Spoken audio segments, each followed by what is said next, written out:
Hello and welcome to Stampscapes Friday Night Live, or the replay, whichever one you're watching. I just decided, like right now, what I would like to try here today. I stamped this out as an example for an online class that I was going through earlier in the week. And I've been busy doing some other things, but I was taking a look at this, and it occurred to me I don't think I have utilized my deep space kind of figures over the top of the vinyl sticker paper. Okay, so these types of things, I usually add in some extra shadow work and tone to really bring out these types of sky figures, the Milky Way, the spiral galaxy, the nebula, those types of images. I've used clouds around this type of paper, and I do it all the time.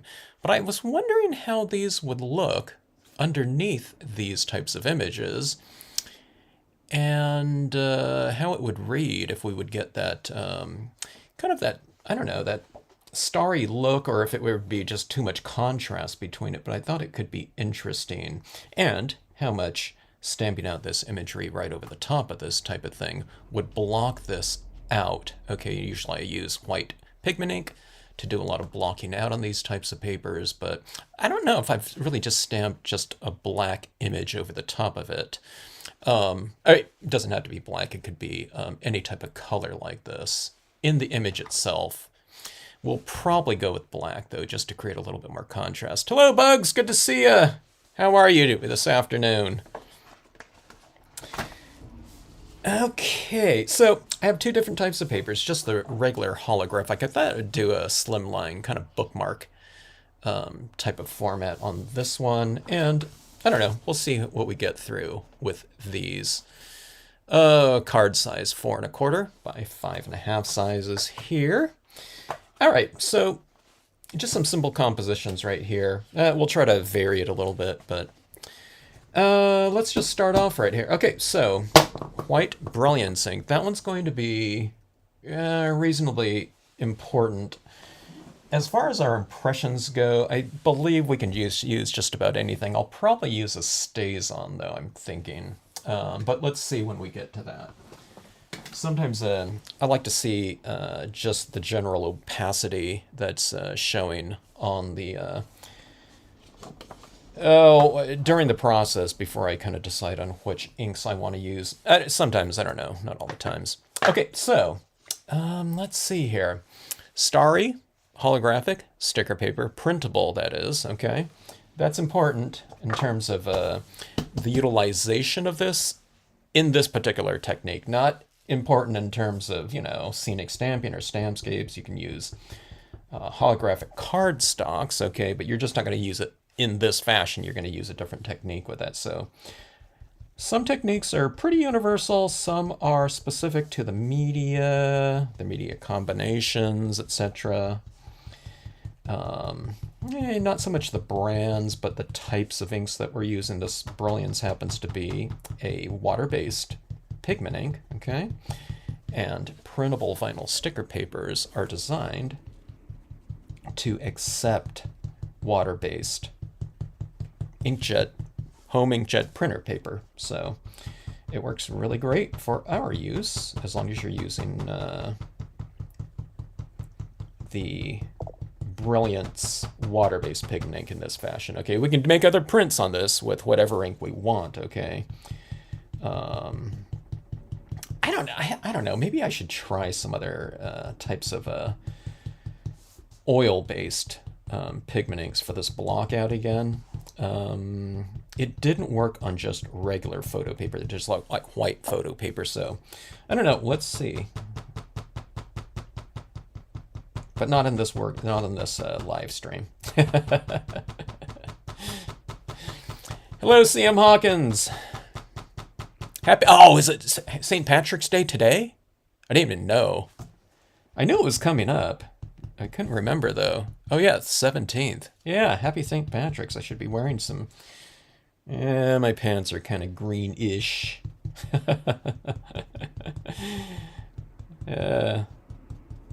I tend to forget about some of the holidays these days. But yes, thanks for reminding me. We should be doing something. I should be doing a green scene. Look at that. Here's some holographic. This greenish tinge to it. That's the one thing about the holographics. They kind of have every color in them inherently. So, all right. So we're doing some blocking out. If someone hasn't seen me do this before, what I'm doing is I'm creating a blocking out of this patterning on here, the colors, the patterns of the holographic cardstock, because I want to make some clouds around here, and then I'm going to stamp my image right in the middle there. I do like these images just as is, the patterns and whatnot, you know, framing off our pieces with some clouds, and just really to, I don't know, whatever, showcase that type of patterning in there, because it's really exciting. But I've done that a million times now. I don't know, it seems like it. And let's try something new here. Okay, so for the colors, okay, I was thinking about just doing this in a light blue, but thinking ahead here, I'm going to stamp these in black.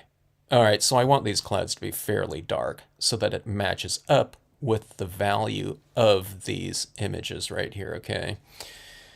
So I can stamp these first right now and do this, or you can do this first and stamp those ones second. It doesn't really matter. Let's do the background imagery first. Let's go with the Milky Way on this one, I think. All right. I'm going to use about 3 different images on my scene. Okay, maybe I want to use this one with my bookmark, actually. It's a little bit more general. These ones right here have a stronger focal point in the nebula and or the star birth stamp. I know it's kind of hard to see what this one looks like without me stamping. I'll stamp it here first.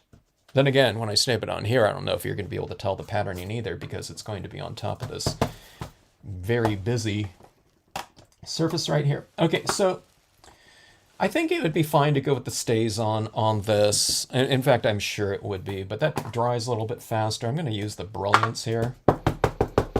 A dye-based ink would print on here, but let's go for a little bit of a bolder image with the thicker style of pigment ink, okay? The VersaFine Clair I've found dries on here and transfers just fine too. All right, so sky imagery, what I always recommend to people. You don't have to do it because it blends in if you do enough overlapping of your imagery, okay? But just to make for a really graceful transition to the imagery that's surrounding your sky imagery. After all, these are rectangles here, okay? And I am stamping it in a very dark color. I don't want to get these big, harsh rectangles, so I'm wiping off the edges, kind of dabbing it off, doing a little wipe off on the very edge right there so that it stamps out a little bit lighter. Now, okay, so a lot of times I don't wipe off enough, and consider I'm using a thick style of pigment ink, okay, I'm wiping it off a little bit more. Hello, Annie. Good to see you. Okay, so Starbirth is getting stamped into the scene. I'll allow for the transfer to happen a little bit more, holding this down. If I'm going with the stays on, I'm stamping down and lifting faster, I've found, you know, I need it to do. Otherwise, it just, I don't know, it sticks like glue to that.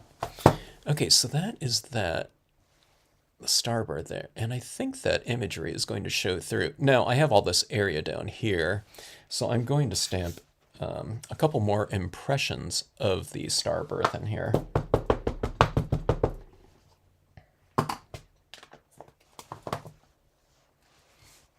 Okay, maybe I'll try a different color on some of these other cards that I do tonight. These should be really fast cards, you know, when you're starting off with basically the coloring already done in terms of just stamping on a pre-existing pattern like a holographic. Not only holographic, but a holograph pattern one in the starry one right here. You know, a lot of our work is done. You know, we're not adding layers and layers and layers of different colors. You know, you're just basically stamping the imagery. I did do the white blocking out with the white pigment ink, but you know, that's, I don't know what it, you know, it takes all of, I don't know, for this entire card it was just a few minutes, so, or a couple minutes maybe, I don't know. Okay, now I'm really wiping off a lot of this because I'm just going to be using this small portion for this small area right here. Okay, and we'll just get my bearings a little bit here. We'll go down here, and then we have that starry patterning showing through the star birth. I could have added a little bit more touches of that white within this interior, and I think I would do that in the future. We'll try that on the next couple cards here. We'll put a little bit more haze so that we get a little bit more definition showing of the image within that space right here. But let's add in the clouds now. Looking at this now, I'm thinking I can go on with lighter clouds, and it would just be lighter clouds in here showing that darker night sky. That might be kind of interesting. Okay, so I'll use my cloud cumulus stamp. Let's go with, if I go with a color, it could be one of the blue tones. I don't want to go with anything too light because after all, this is like a nighttime sky here. So the reason why I'm considering a lighter tone than black is because I plan on adding some additional trees or something like that within the scene. So if these clouds are black, there's already going to be a lot of darkness in here. So when I stamp some trees over the top of it, if I do, they might not show up because there's not going to be, you know, the cloud's already going to be dark. So it's like stamping a dark tree over a dark background. But let's give it a try. Let's do the light, or it's like a medium blue. This is called light blue though in the Marvy color lineup.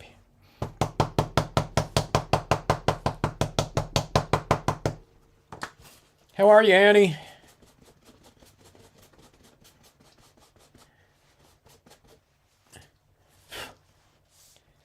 Hope everyone else is well and that you had a good week, etc. If anyone else is watching. We are dried out for now in, I don't know, all of California. I think so, but we're expecting another like a couple inches of rain. I think it's Monday and Tuesday or something like that, and possible additional snow coming in, you know, for those mountain communities in California, the Sierras, and the Southern California mountain areas. A lot of people, you know, from out of state don't think about, you know, like Southern California as having mountains, but you know, there's let's see, there's 3 mountains there that are, I think they're all over 10,000 feet, all within driving distance of, you know, Los Angeles, San Diego, etc. And then there's the ski communities of like Mount Baldy and, I mean, not Mount Baldy, but Big Bear and Wrightwood, those types of areas. You know, people can go skiing. You can go surfing in the morning and go skiing in the afternoon if you wanted to.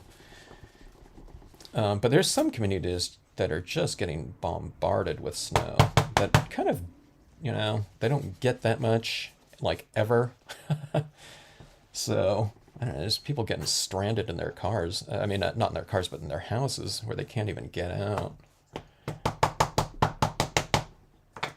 And some of them, like, lost power, too, so, I don't know, it's like the infrastructure doesn't have, like, tons of, you know, snow plows to get everyone out, so everyone's, like, stuck. Okay, so anyways, this is adding in the cloud cumulus around that. There's that kind of busy background. I think we could have benefited from a little bit more white in there, but I do like that look there, that I don't know, that sparkly type of touch coming in from the background like that. Maybe I should have stamped out this a little bit lighter too. That is pretty dark and bold. All right, so that is in there like so. All right, here's the thing though. What I'm going to do on this one is I'm going to add a little bit more white on the top of this and have this kind of diffusion of white coming into this impression right here. It blends in pretty good. I don't see any harsh edges. And again, that's from wiping off the perimeter like that. But let's get a little bit more, we need a little bit more contrast in here. Nothing extreme, but we just need to see the imagery a little bit better. Okay, so I'm just going back to my white like this again, which I often do anyway. I often just do it after I add in my land elements and whatnot. Made some stencils from a 105-pound Star Dream cover. And they work really well, and I used each of them at least 5 times, and they're not showing anywhere. Star Dream cover. It's interesting you made it at the Star Dream. Was that your thickest paper or something like that, Annie? The Star Dreams. I don't know. Is the Star Dream stronger than just like a cardstock too, because it has that metallic element in there? I was gonna say, Star Dream. I would think you know that's like a. I mean, it's not like super expensive. I don't know. It might be a lot more expensive now. But yeah, I would think you'd make that out of like some, I don't know, like cardstock or something, like white cardstock. Okay, going back into this with some white like that. Okay. Yeah, I see like that coming into there like so.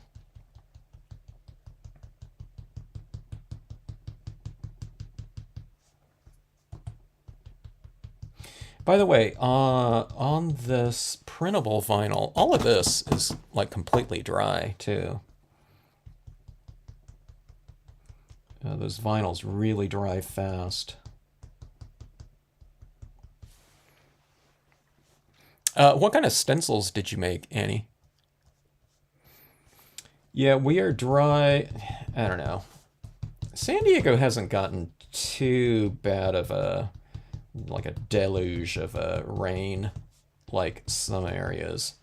And there's some areas of San Diego, you know, that are on cliffs that are, you know, where like one house is teetering on the brink, you know, the edge or something like that. But there's a lot of cliffside dwellings, you know, all over San Diego. So it's good that it's just one community, you know.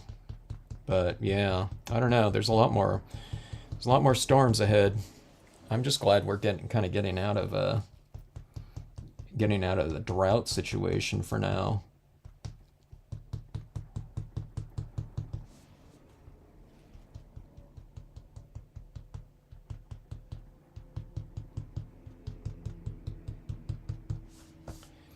All right, this is working out pretty good. It's kind of going with this white over this black is not kind of obscuring too much of the black. I mean, I'm sure some of that black is turning more grayish. I can't really even see too much of a difference there, but it's the white is not adding too much of an opacity, but it's adding a little bit more of a translucent layer on top. So I can see a little bit more of the image, and the holographic portion of it is just kind of more, see like that? So you can see the star, you know, the star birth image now, but you get that effect. You know what I mean? It's like the lights are turning on. It's like I really like using these types of papers because I mean you can use them where you know they're not overpowering like they are kind of inherently to use in its entirety on a card. Okay, I think these papers, you know, like these printable papers are, you know, you're meant to print things on top of them and cut out things. You know what I mean? You know, I don't know how much of them are kind of intended to be like as one. Like if it's 8.5 by 11, it's got a bunch of text on there. You're never going to use it that way because you'd never be able to read it. But to use like the whole piece like that in this type of format or setting or whatever, that's see, I love this where it's like the lights are going on or something like that within the card. Okay, so see, you get that right there. But you also can see it just like that as like open sky as well, you know? And then you kind of, at certain angles, you get that shiny kind of, you know, it's like you're flipping on the lights or something like that. That's the best way I can kind of explain it. And I do have, I never hooked it up, but I do have these LEDs that I wanted to add into a scene sometime. And, you know, I may do that at some point in time, but the use of metallics and holographics and foils and things like that, I don't really feel kind of the need to use those now to get actual lighting into cards anymore, because, you know, these metallics are so reflective anyway, and we're always going to be looking at cards basically, you know, in some sort of lighting, you know, unless they're glow in the dark or something like that, which we've done before too. But I don't know, I really like that. And it's just, the holographics too are really fun too. I mean, this could be done on like a silver or something like this, but the holographics kind of, it kind of puts that thing in motion, you know, the lights in motion. It's like a Christmas tree or something like that with lights in motion types of effects. Okay, so let's see. Let's go with now a couple foreground images in here. And we'll keep this pretty simple. This would be a good card to do like a little cutout quote stamp or something like that. But let's just add in something in the foreground here. Okay, now what's going through my head now is I'm wondering if I should do stays on black over the top of this. Sometimes the stays on black has a little bit of a different, I don't know, maybe texture. Sometimes they look a little bit shinier when I stamp it onto pieces. Maybe it creates a little bit of contrast between the stays on and the brilliance too, being that they're, I don't know, you know, a couple different types of inks, which would be important, I think, to create a little bit of separation between those trees in the foreground and that background. Let me see if I have a little bit of a more solid tree too.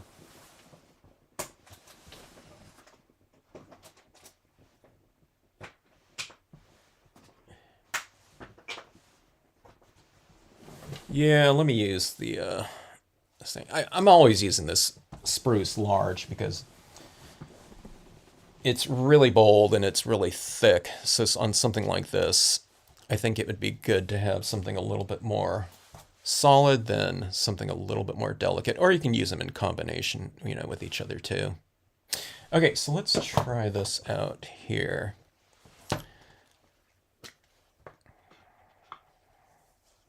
Hello, Bonnie. Okay, Annie made a bear, deer, arched window, maple leaf. Got it. That's interesting with the Star Dream, though. I'll have to remember that in terms of, oh yeah, it's a little bit water resistant too because of that. I don't know, whatever it is in there that makes it kind of that iridescent color. Okay, let's do something where it's like this little perimeter around here, like we're laying back and looking up at the stars. So I'm going to go with this one. That star right there is my main vanishing point. So every time I stamp out my trees or whatever I do, they're, you know, straight trees like this, not some like deciduous, you know, like maple tree or something of that. So yeah, that black looks, it's solid, but it's a different value, I guess, than that brilliance black. So I think that one's going to stand out pretty well on here. When I stamped that out, that really stuck. I don't know if you can see me when I was like pulling that off. It's like pulling off, removing like the stamp is like glued on there with that emulsion coating that's on the printer paper. So if you just joined in, if you haven't seen this before, what I mean by printer paper, I mean the printable vinyl sticker paper. Okay, so again, this is pointing right there. You don't need to get like rulers or anything like that. Just as long as you're kind of within the, you know, the ballpark of it. You don't want to be like an inch off or something like that, you know, where all these trees are going to have different vanishing points, but I'm just always going to that. That's what I usually do. I pick out some kind of, you know, reasonably, you know, kind of visible landmark within my pieces when I'm doing this type of look right here. And it just makes sense. If there's a moon or something like that, you just kind of have all these things kind of pointed at it. Star, or a dominant star in this case, okay?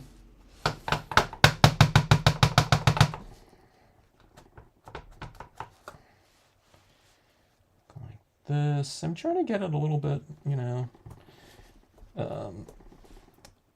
different. I don't want to make all these completely symmetrical.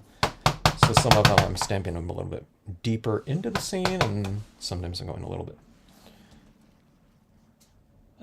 more shallow in terms of the entry into the interior. That, see, I just stamped out that one, so it's like a dual tree there instead of looking, you know, so similar to all the rest of them. And let's go with another one right here. Again, pointed right there. Okay. Now that varies the you know, the spruce tree right there. You can see we never really used it. You can also do it where it's like this, you know, where you're just looking at the sky from, whatever, ground across the horizon as opposed to looking straight up into the sky like that. And now let's go for some additional variation using the leafless pine stamp. I do like that stays on, provided me enough contrast against that background. In other words, this isn't blending in with that background so much, I don't think. Not to my eye, at least. It seems like it has a little bit of a different texture to me, too.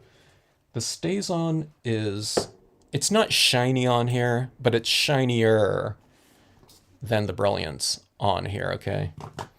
So from a textural standpoint, it kind of creates a little bit of separation. And from a value standpoint, it's darker than the brilliance on there. It might just because, you know, if I use this one with the brilliance, it might look darker too, you know, because that starburst stamp is made out of dots, you know, as opposed to, you know, solid black around those stars. It's completely tonal, so you do get a lot of the background showing through it. Okay, so same thing with this tree right here. We're just going to aim it right towards that star whenever we stamp it out. I won't go with as many of these ones as the spruce, just, you know, again, to create that variation.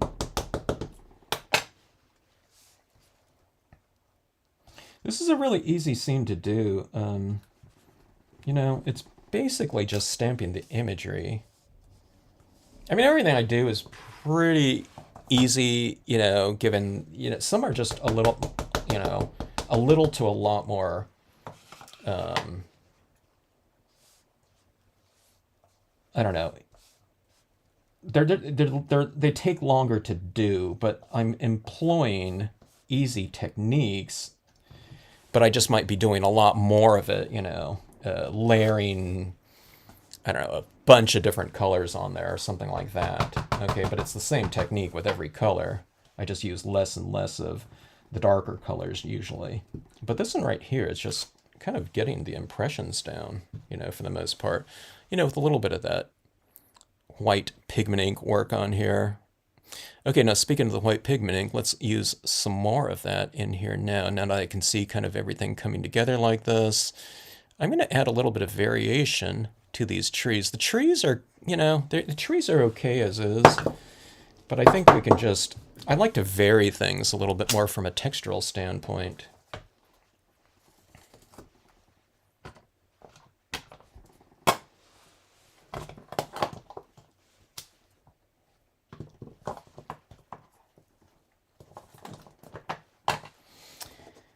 Okay, so what we can do, I laid some of this white pigment ink. It was all underneath these clouds, and then I stamped the clouds over the top of it, and then I laid some more white pigment ink over the top of the clouds now on some of these trees. Not all of them, but where they're in kind of a lighter area, I'm going to put some of this pigment ink, white pigment ink, over the tops of them just to make it look like they're kind of in the mist or catching some lighting coming, reflecting light off of the limbs of the trees back at the clouds or whatever.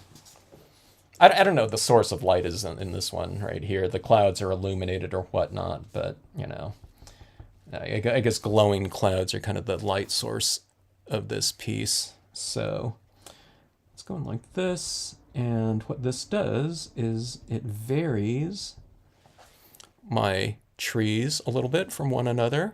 In terms of lighting, it varies it from one part of the tree to another.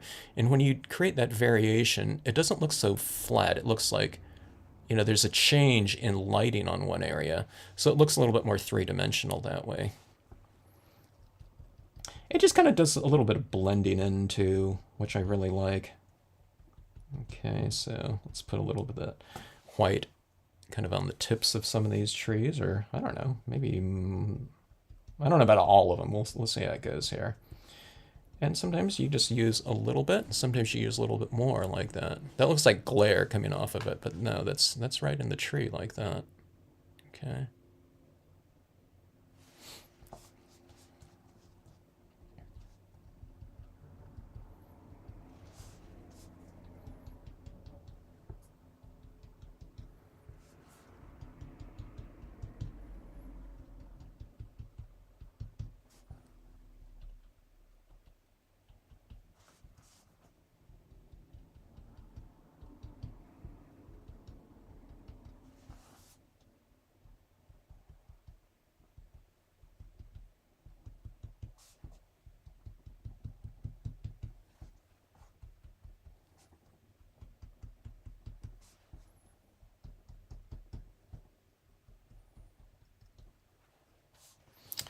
All right, that is some white over some of those trees. So this tree looks a little bit, different than that one. It's all the same tree, but when you put all those little touches like that type of thing going on in there, it just looks a little bit different. So look at that color, that holographic is like real kind of a purple violet tone, but then you turn it and it's the stars coming out of there like that.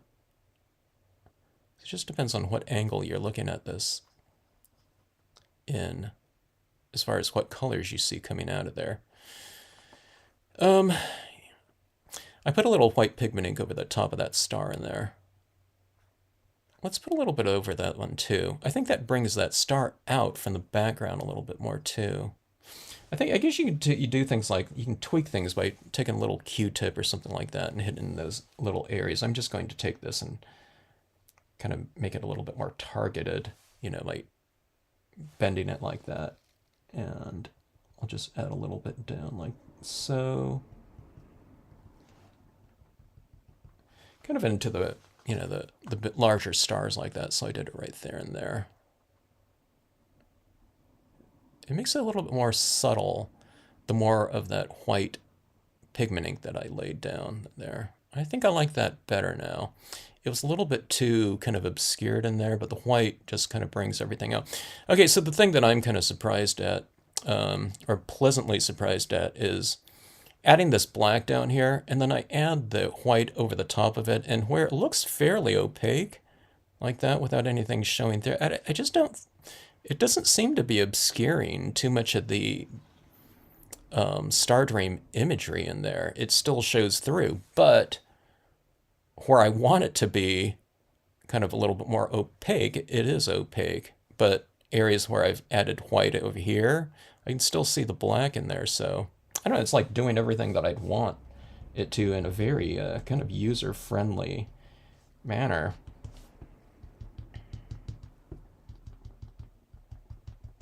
A little bit more white around these clouds.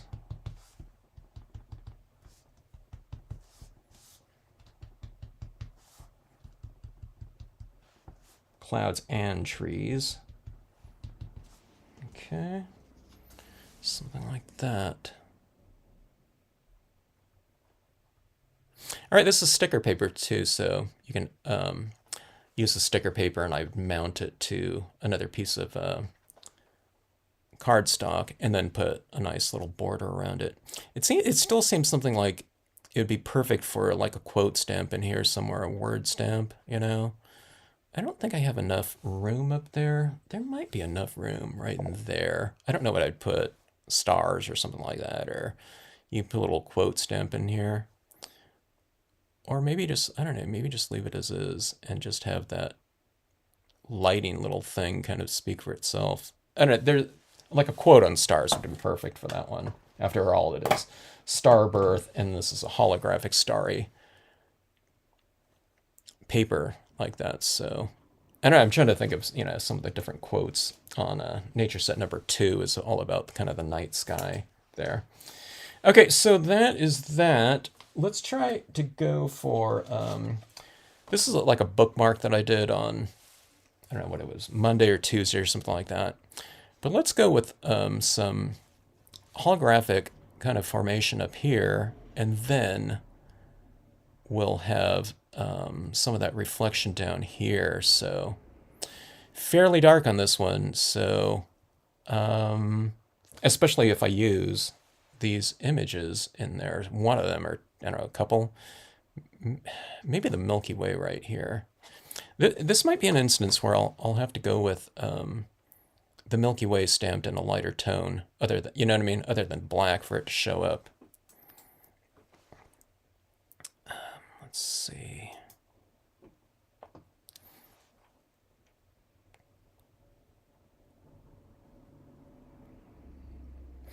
The stardom is like a textured mylar and just a hair thinner. Got it.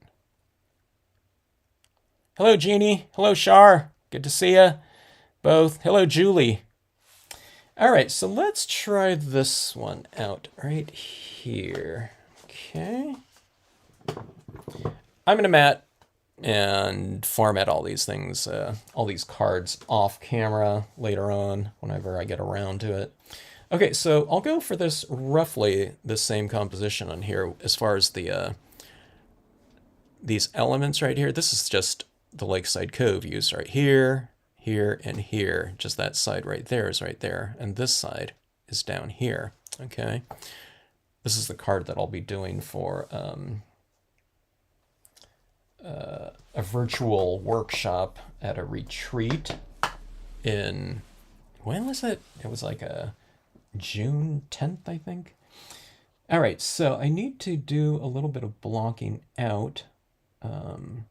Okay, now I use the cloud cumulus up here, but I'm going to go with something else up. I want to go with the night sky, so I just need to get this roughly where that Lakeside Cove is going to go. And again, it's so we can see, you know, I mean, if I have this against a darker background in here, like stars, or if it's black against dark, we're not going to be able to see the silhouette of this imagery too well. Okay, so that's why you do this little blocking out like this. Okay, so that it creates that separation between a darkened impression and a dark background. Okay. I mean, you don't have to do it, but, you know, you would have a piece that has, you know, really kind of narrow contrast range, or a very narrow range of values, okay? And you'll be missing out on some of the contrast, you know, that you can otherwise have, so. I generally like to have a decent amount of contrast. Not every time, like I'm doing like if I want to make a point of like a super,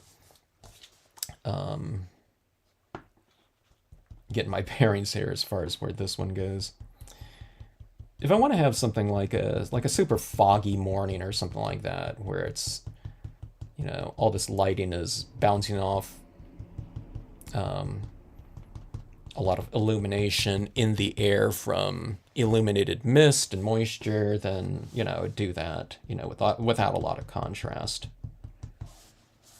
Or if, you know, I really want to make a point of like some kind of like super dark dank, you know, environment for, I don't know, whatever, Christmas card or something like that, ominous, then I'll do that. But otherwise, you know, things like this, I do want my imagery to show up a little bit.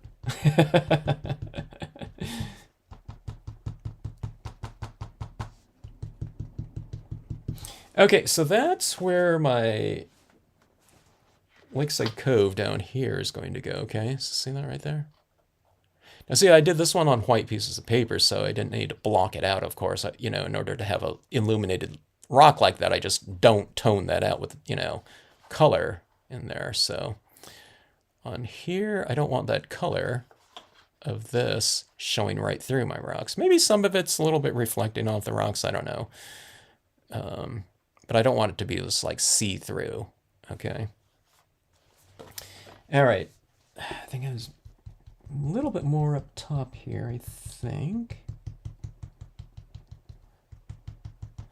And I want to create a little bit of transition in here too. I don't want just a solid, you know, thing of white right there. I want to, you kind of add it in, and then kind of with a drier cotton ball, you kind of diffuse it out like this. So with a drier one, you just tap really lightly, and then it makes it look more like a glowing addition of tone like that, okay? So it's not like this big solid mass of white and then just, you know, the holographic paper, okay? So kind of utilize it, you add it in there and make it fairly opaque, and then you go lighter around it to transition it out a little bit more gracefully. All right, now down here, I'll put a little bit of haze down there where I'll have some additional foreground trees rising from the bottom of the card.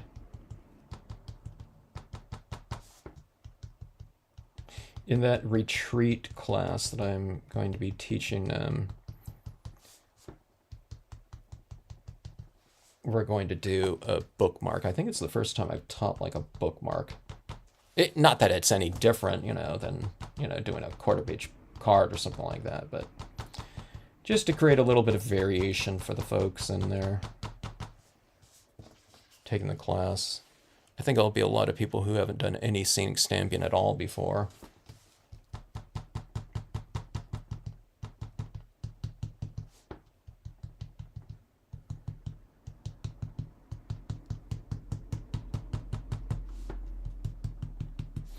Okay, so let's see what we have here. So this is the white down here. This is the thing that takes the most amount of time, you know. After this, it's just going to be straight impressions, and this, something like this is not hard to do, okay? Things don't even have to be like smoothly applied. Mine's not. Okay, look at that. See, it's real blotchy in here, where I've added in more. It's a little bit lighter over here. It's just not going to matter in this style of stamping. Okay, now let's see. Let's go with,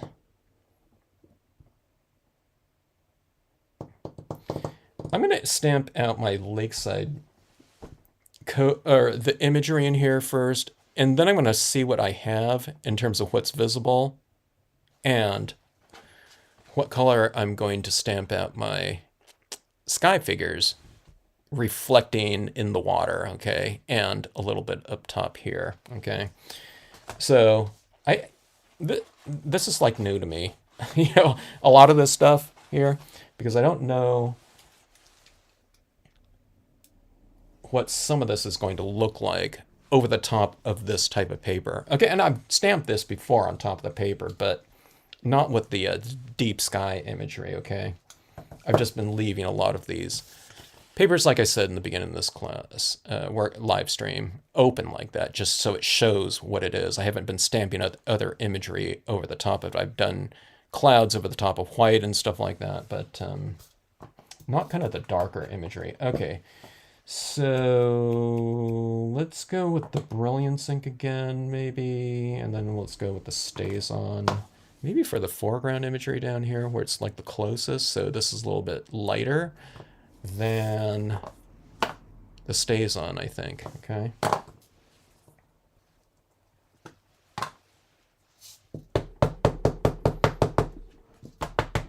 in the class, we would just use all, stays on probably. Okay, so this is impression. Well, where I'll use it right in here, so I'm using the entire impression. I'm going to wipe off some of this bottom portion right here where it creates a little bit of a transition, or that's the transition zone between the top of the stamp and the bottom. Anytime you see dots on a perimeter of any Stampscape stamp, if you're stamping it in a really dark tone color, you can just kind of blot it off like this, where it transitions off a little bit, in this case, grayer than black, okay? And it creates these nice soft transitions, again, like with the, the rectangular-ish shaped nighttime sky things, which are very dark.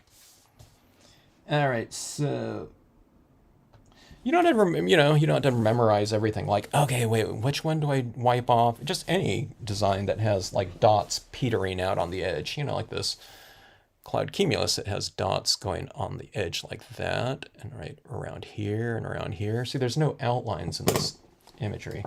On this one right here, there's no little dots kind of petering out. So there's nothing to wipe off right there.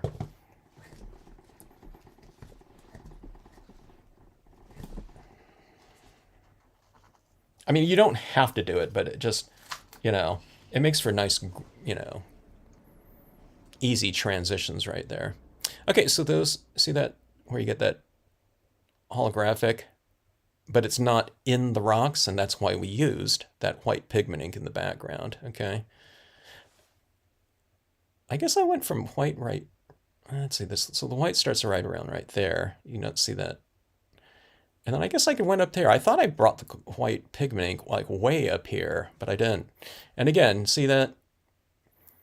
It just didn't matter, if that white pigment ink was like perfectly applied or not, because it doesn't even show, you know what I mean? Once you stamp your imagery over the top of it, it's like, didn't matter. So you don't have to take your time to do like careful blending and transitions with that white pigment ink foundation. It could look really blobby too, if you know what I mean. I mean, you don't want it to make, like real blobby, but it's not really going to matter too much if it is, if at all. Okay. Okay, so this is the Lakeside Cove, the left side used on the right side of the scene, right here. One of the big things that I'm teaching when I teach a kind of a beginning class to people is to look at the stamps. With scenic stamping, people can use, portions of the stamp, okay? They don't have to use the whole thing, because that's one of the biggest things that people kind of wonder about is scale. They see a card, this something like this, and they think, okay, I can't use that. It's too big for a standard card size quarter page piece or something like that, which it's not. All the stamps are made for card size pieces, really, because they can just be used, in a wider kind of application in terms of, I can use these more on the outside of the card like that. You can use them in partials, where you're just using a portion of the stamp. If I wanted rocks like that, but if I didn't want the trees, then I just color in the rocks and I just stamp the rocks out. You don't have to, stamp out the full image in here. So you can really kind of expand on the usage of your stamps. I'm really liking it like that, I'm wondering if I, but the whole point of this one is to really test out those sky figures in there. So I'm going to do the night sky in there, but doesn't that look kind of cool just as is? It looks like a really still, lake in there, like just as is. It's kind of cool. I don't know, there's a ton of space in there, though, to fill in with something else.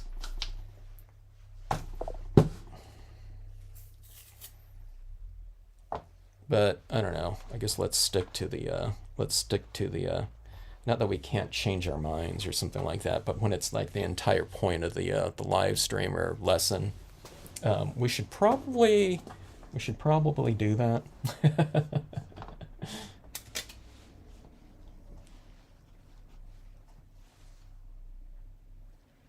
But I really like the look of that area up top like that. And it's pretty cool, this all these colors like that in that, yeah. I would put, some other type of thing in there, focal point or, word stamp or something like that in here. It'd be kind of interesting. But we're not going to do that. Okay, so remember, there was a little bit of white down here, too. Okay, let's see if we can see it. See, it's like that. I could probably go more now that I'm looking at this. Let's use the stays on again. Hello, Candy. I have different colors of metallic cardstock. I think I'll try this technique. Give it a try. Yeah. Let us know how it works out. Or maybe we'll see it. On the metallic cardstocks, you'll probably want to use your... maybe it stays on? I don't know. Because remember, if you use metallic cardstocks, you'll just have to spray seal it to affix your inks down on cardstocks.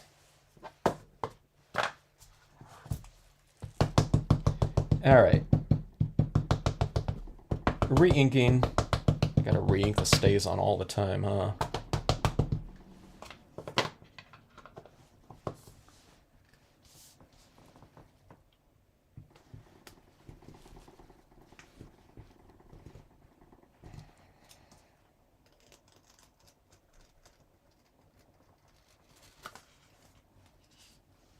One thing about stays on the printable vinyl is it really sticks to it, so you're kind of peeling it off and look at kind of curls like that. It's no big deal, you can just curl it right back, but keep that in mind.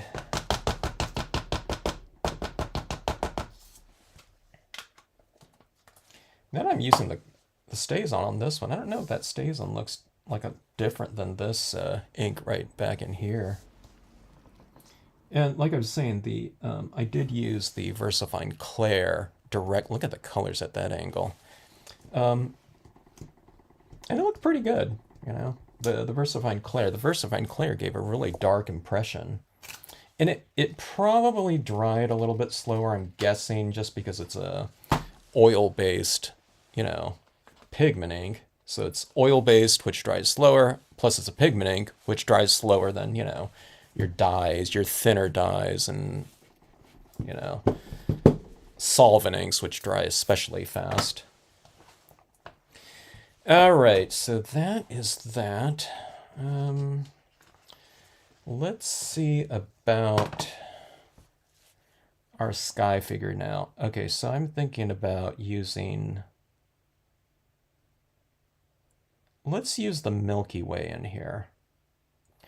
But the Milky Way is going to be really dark, okay? It's very, I don't know if you can see that right there, but there's a lot of solid area, but we don't have to stamp it in black, okay? And this is a lot of space in here just to go with that one stamp. So I'm thinking about adding, kind of oscillating the use of the cloud cumulus in here just to create a little bit more variation throughout this large amount of space in here, okay?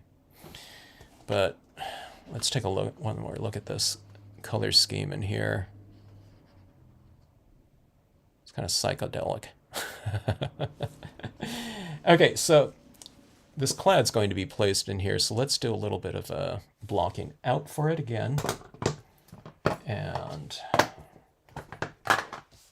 let's figure out some places for it to go. Okay, so I'm going to have it a little bit on the horizon up here, I think, just because if I put that Milky Way in here, I don't know if we'll be able to see the silhouette of these trees as well as if I put some of this white down in here, okay? So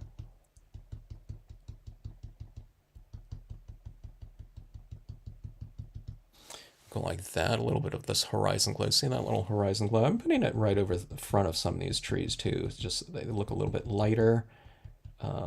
Again, for that variation happening in the background, okay? And we'll go down here. I think I just re-inked this white pad. It looks really juicy. Okay. Let's go down here. And then let's have some of that cloud coming in here and there. Okay, so I'll go with the Milky Way right here. Let me get my bearings here. Maybe that Milky Way stamp will just stamp right, kind of right in here. And maybe we'll have kind of a perimeter of clouds.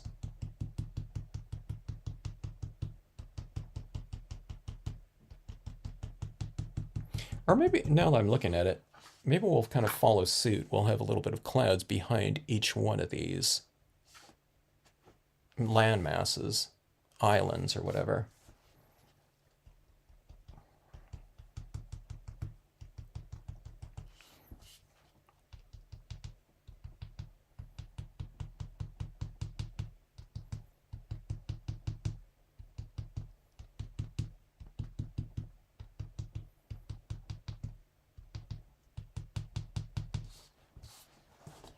Kind of hard to see what you're doing on here with so much kind of this glare reflections. Sometimes I'm looking at it like this and I'm tapping on like that. It's hard to see where you added that white, you know, because sometimes you're adding it in with a very dry cotton ball too. So not a lot of it is transferring and applying. So hold it at an angle periodically to get your bearings. But remember, in this case, we're going to be stamping out a lot of imagery over the top of it anyway. So whatever this looks like, as applied, it's not going to look like that in the end result anyway, because it's going to be covered. Which is good for us, because we don't have to do, like I said, perfect kind of blending job or anything like that.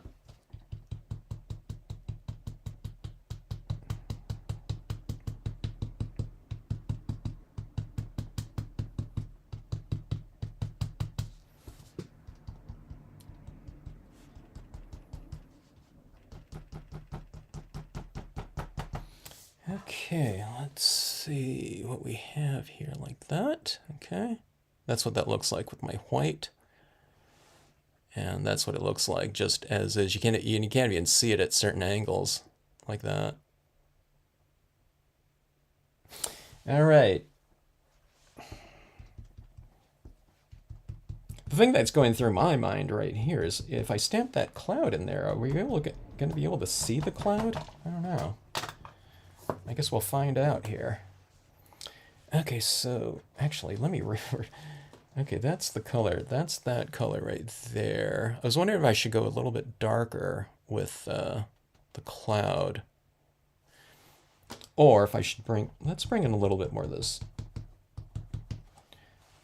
white pigment ink into this little area right here. It's kind of this serpentine kind of entry point here.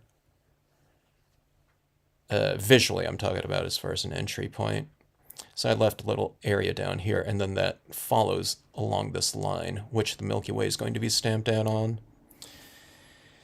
But again, I think I'm just trying to add in some of those colors in the back, that I added over the front of this one, the white. I'm just trying to get that inherently on here, because I think it'd be just less work later on. Not that it's a huge amount of work just to tap it over the, the top of the stamp or underneath, but let's just try to get it as much inherently done at this stage. Okay, let's see. Let's add a little bit of white over some of the rocks down here, like there's some mist rising.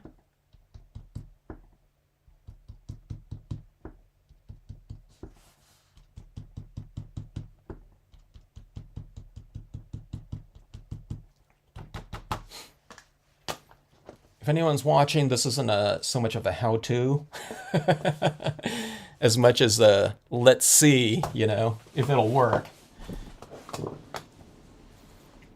All right.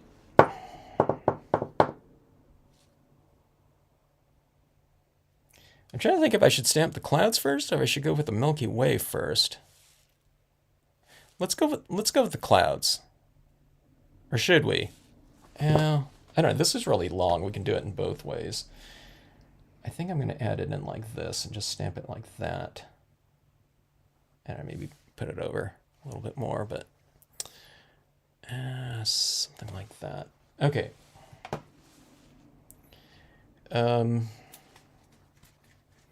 Let's do it in... I'm just not... I don't know if it's going to show up this imagery if I do it too light. I think I'm going to have to go with like a darker blue. Like this is like a Prussian blue, like a more navy blue. Let me see this right here. How much of this color I still have showing through. Okay, so there's a decent amount of that color.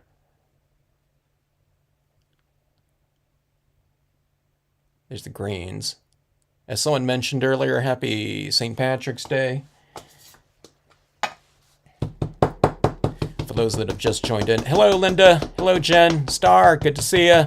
Hello, Vintage Scrap Girl.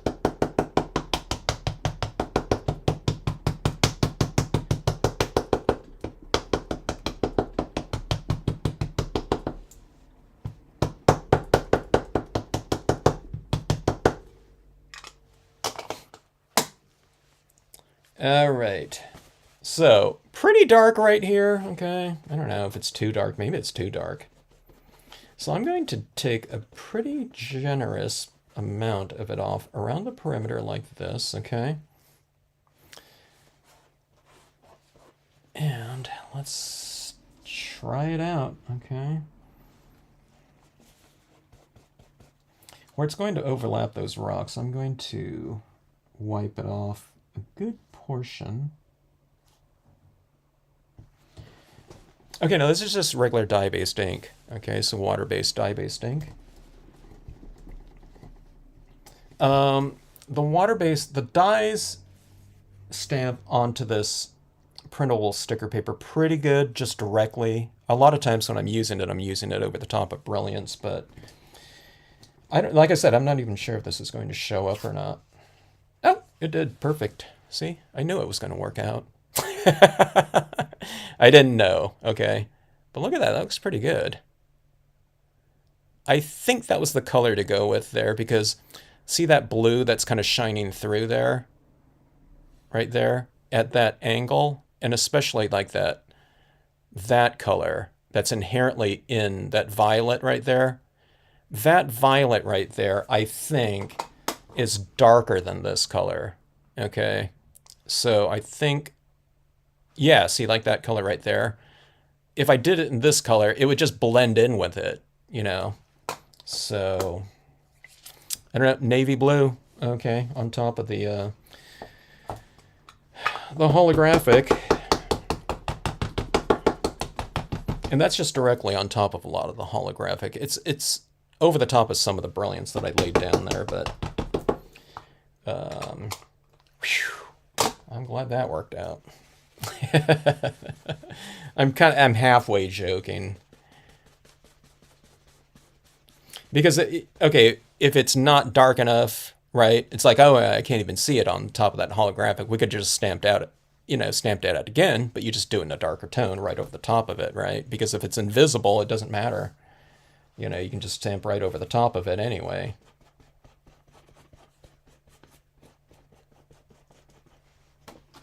Now, you know, I mean, you know, in theory, the thing that you do is you don't, you know, if you're working on a car that, you know, it really matters to you if it comes out or not, then just have a scrap piece of this paper and stamp something out on it, right? So you can see if it's going to show up or not.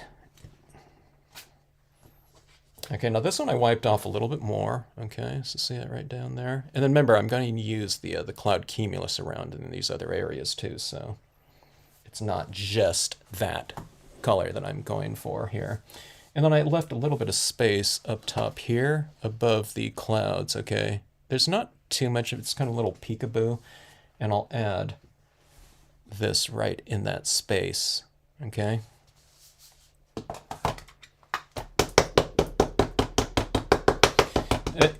This is a card too. One of the things I'm doing differently tonight too is I haven't, like I said, I haven't done a lot of the dye-based ink impressions directly on top of the bare holographic. I haven't experimented around with that too much.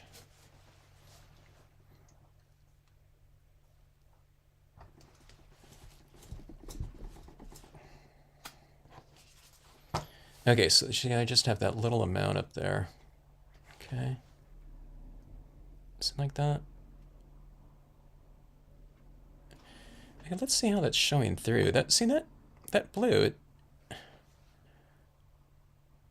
we got a lot of those colors showing through, but the structure is still there, so I don't know, that's what we wanted, right? Or I'd hope for. If we got something a little bit different, it'd be fine too, but you know, as long as it's not like super ugly. Okay, so let's do the cloud cumulus in the same blue. Okay, I think a lighter blue is just. I need something that's going to stand up to that that value there. Okay, so the cloud cumulus, take that and just wipe it off around the perimeter like this too. I'm going to stamp it right over on this horizon right here, okay? And go up into your Milky Way too, okay? Just so you don't get those. Don't try to put it together like a bunch of puzzles or something. So that Milky Way is probably going down about like this. Yeah, it's a pretty decent, area right there. And then you get that. Okay, so don't try to match up all your images, like edge to edge, like it's a puzzle, okay? Like if I use this, and I use it on this, I'm going to take it like that. That's edge to edge, but you go in there, you know what I mean? It's like a half inch, or something like that. There's plenty of leeway. You don't have to be perfect about it, like at all, okay? And like I said, again, that's the way these images have been designed, okay? They've been designed to overlap so that it really eradicates the need for careful positioning. You can position very careful if you want to, but you don't need to. Okay, so I've wiped off a lot of that, and normally I go with this type of formation, like where the clouds are kind of pointed in, but let's keep these kind of going upward like that, I think. I mean, in theory, it's kind of reflecting the sky, so I'd come down like that. But I think I'm going to have these all kind of pointed upwards in this case, okay? All right, so let's see here. Okay, so the Milky Way's right here, so I'm going in about like that. It's like a, I don't know, half inch, 3/4 of an inch, right? And then you have that line right there, okay? Wipe off a little bit more on the side where you're overlapping your other imagery. Change the angle slightly, just so it doesn't look like, so stacked and static like that. All right, so for me, I think this will be something. It's this piece right here specifically. I think it's opened the doors for me with this printable vinyl now. I've really been impressed with kind of its abilities to take various media. Everything dries on it really fast, but it seems relatively forgiving too with just how you use it. It's like, maybe it's because it's reflective too, I mean, everything's blended together, I'm sure, just fine, but it seems like extra blended in with this. I did just like blotchy applications of the white pigment ink. It never seems to matter.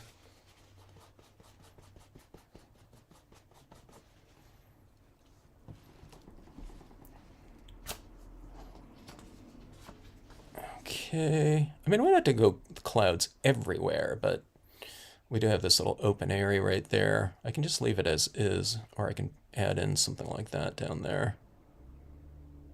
You can put a little figure in here. I'm not going to, but...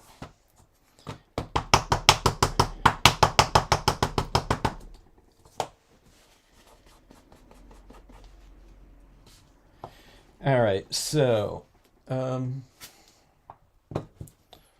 let's see. Now, I'm going to add in some other things in here, but... So here's the holographic right here. All right, and there's just straight dye-based inks. I'm not done with this one either, though, but, you know, uh, I don't know. In terms of, like, dynamic uh, surfaces, the other one, okay, is more malleable. You can personalize it more. A white piece of paper, you know? But, you know, in terms of personal expression, but there is something to be said for having a bunch of colors already in your piece that are always changing with, you know, whatever angle. I don't know, it seems to come alive like that too. So, I don't know. What do you guys think? Okay, so let's add in. Some of my clouds got a little bit kind of dark in here, okay? So you just add some white right back over the top of it again. And also to add in a little bit of variation in here too. So I didn't even think about it, but I think I was thinking about it with this one right here, but I think some white paint pen work on here too, just to bring in some extra tone into this one. I think on this one right here, I might like it better with that darker blue in here, which we can use stamp right over the top of that. I think this blue right here is a little bit too light for this scene. Let's try the dark blue right over the top of that one, right, you know, after I finish with this one. Okay, so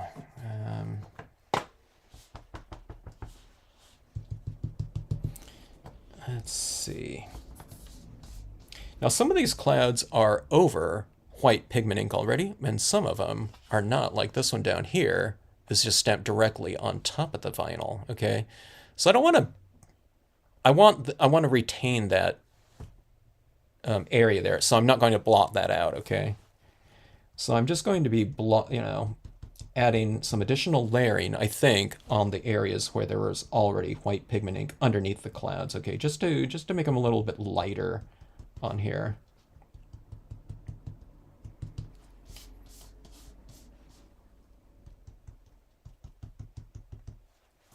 I need to see where, you know, where those ones are. Sometimes it's hard to tell.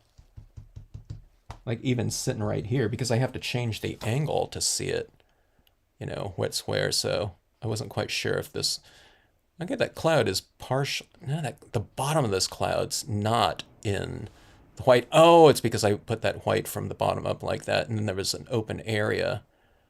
So it's just a little bit of white right here.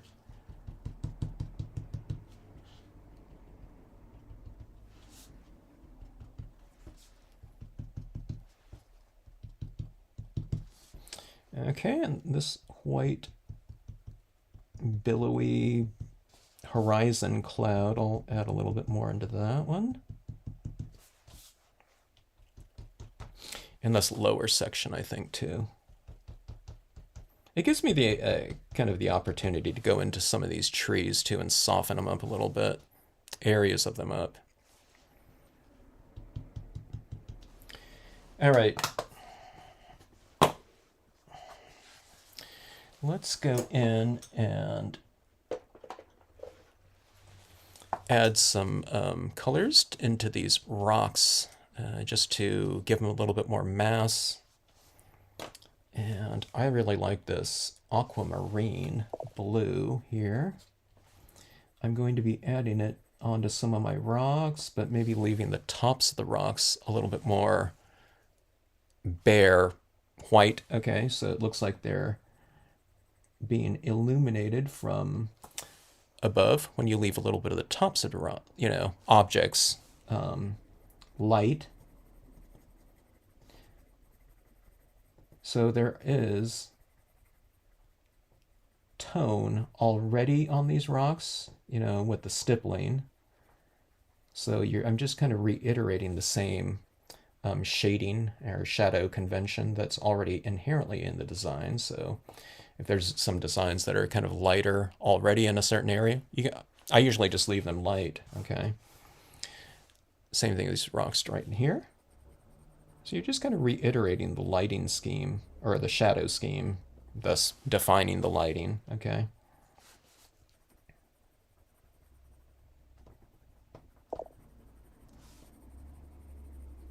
And a little bit down here in the water as well, anchoring this imagery down like that. I don't know if you can see that. This rock doesn't have too much white on it, so the colored pencil really isn't applying to it very much. Let's see. Did I say hello, Star? If I didn't, hello. Thanks for joining in. I think I did. Oh, yeah, okay. Let's see. Candy said, would brilliance work? I wonder. I did use the brilliance on. Oh, yeah. On cardstocks, okay.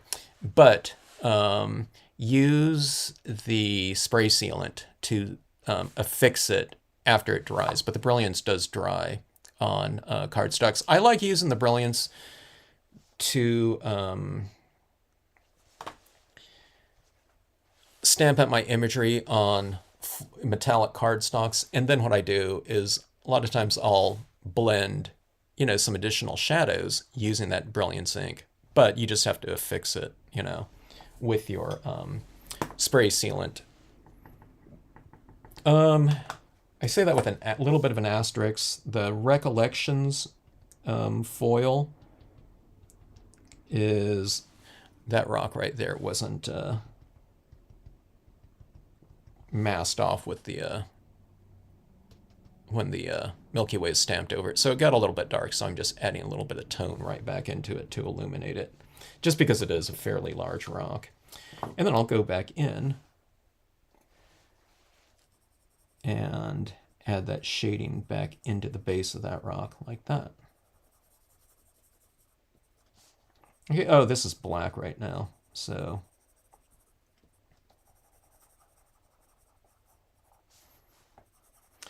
when you add these kind of shadow areas, not just on holographics, right? Any card, that you were doing, here's white cardstock. So right in the shadow areas like that, you add, more tone, like it right in here, at the base of the rocks. And it makes the images, it gives the imagery more visual weight and opacity too, by adding those cast shadows from those objects. And it doesn't have to be anything too extensive. You can just kind of darken in like that a little bit, So that's what I'm doing right here. And it makes the imagery sit into the scene, like I said, a little bit more, rather than having it floating, unless you want to go for some kind of look where it looks like everything's a little more, like I said, like earlier, it's like psychedelic, where everything's kind of like floating in space. I mean, it already does look like that here with all that kind of texturing and, the changing of colors and everything like that. But that's just kind of, and it grounds things a little bit more. But maybe you don't want that. Maybe, you want it look, real kind of spacey and everything's kind of floating around, then just stamp the imagery right over the top of it, and it'll have more of that type of feel.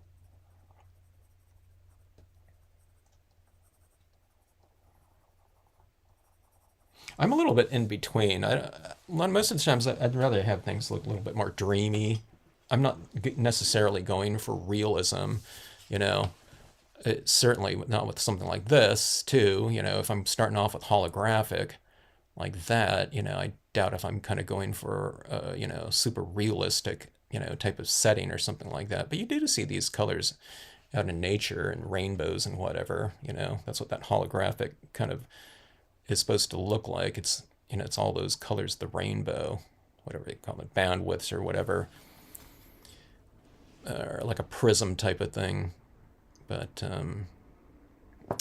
look at this. The thing that's kind of interesting about there's like all blues, like in that direction like that. It's almost like I stamped it on top of like a silver foil or something like that. And you just kind of tweak it a little bit, And there's all those different types of colors that are just inherently in there for us. Here's a little bit of blue added to some of the shadows of the clouds. And again, I'm kind of adding it in the shadow areas of the clouds like that. Kind of gives them a little bit more variation.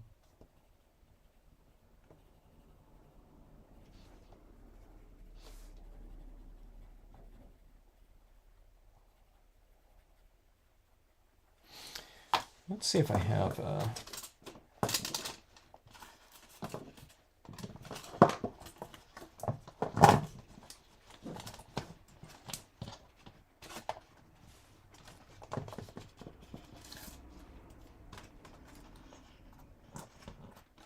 I'm looking for my kayaker. Oh, here we go.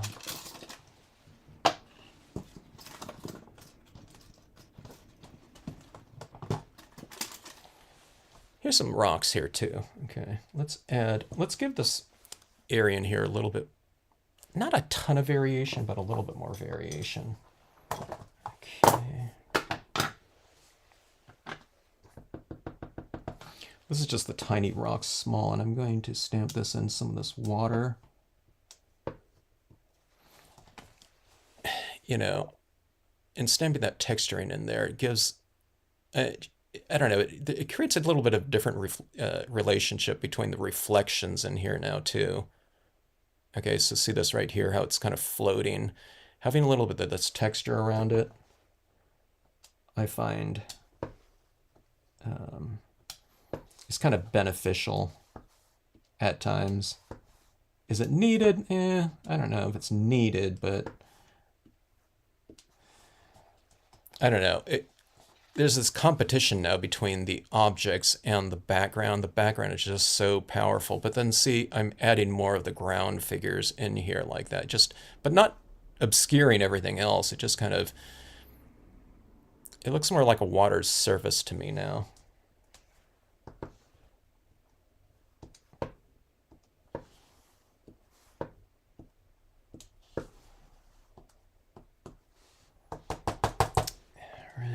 And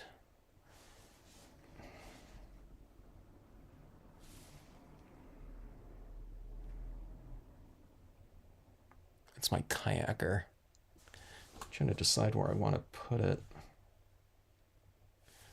I'm kind of leaning towards right here. I guess that would be like rule of thirds or something like that. Yeah, yeah.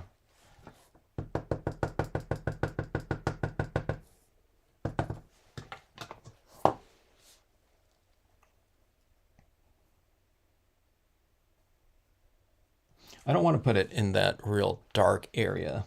That's what I'm trying to avoid. And I don't want a tree going through it. Not that it's supposed to be going through the boat, but I don't want it to be breaking it up in the foreground either. All right, so there we go. It kind of grounds the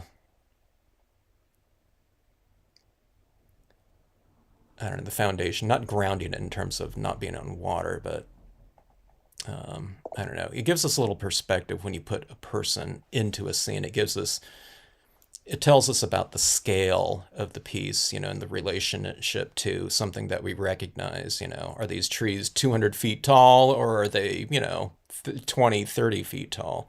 When you put a person in there, unless they're Paul Bunyan or something like that, you know, you get a better idea of how tall. Look at that glowing light, like it's like they're out, and it's like a, you know, the sunrise is coming in there like that, huh? All right.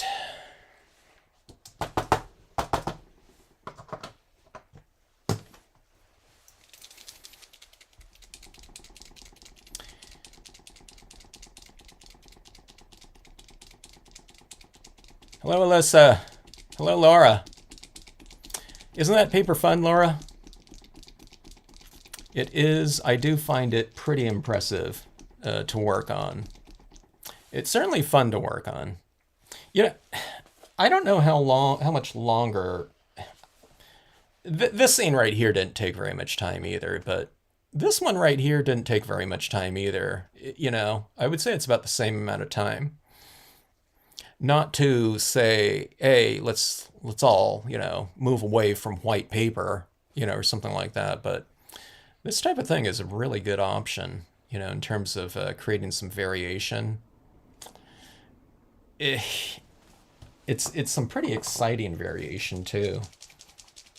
I'm all about variation, you know. If I do like several of these like this, when I go back to like white cardstock, it's kind of like a relief going back to that too.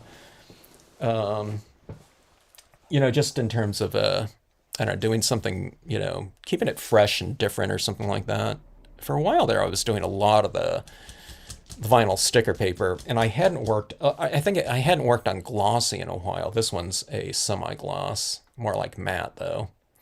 But I really had fun working on that gloss. I don't know what scene it was I did, but that was fun. So I don't know. It's just kind of mixing it up and just kind of always keeping things fresh, I guess, which is more important to me now than it used to be. Like, you know, I don't know. There were a lot of years where it was just glossy cardstock for me. Um, Now I can't do that because you just there's just too many other media combinations out there that I really it's all about exploration now for me. With the glossy cardstock, it was all about kind of, I don't know, whatever refinement, I guess. There were always compositional different type, things, but now with mixing in the different media um, explorations and whatnot, it's just really exciting. Like even this one, I don't know, I'm doing something a little bit different on this one than I think that I've done on it before, and I'm highlighting the tops of these rocks, by the way. See this white in here? What I was telling someone in my workshop is that looks white, added in with this over the top, top of colored foils and whatnot, but it's not quite as white as, an acrylic white paint pen. Like, can you see that top of that rock now? That's whiter than what it was. See, that looks white right there, right? But you go over it with a pure white, really opaque white like this, and that really stands out on there. So it's just getting that little tweak in there in terms of variation. It looks like lighting a little bit more. See the difference between these rocks and these rocks over here. Plus, it's a little bit more defined. We added a little bit of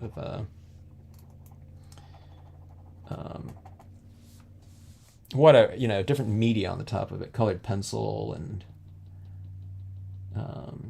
the white pigment ink, over the top of it in terms of like a haze, which kind of diffuses the forms a little bit, which I want, but this is kind of bringing back a crisp light element back into it.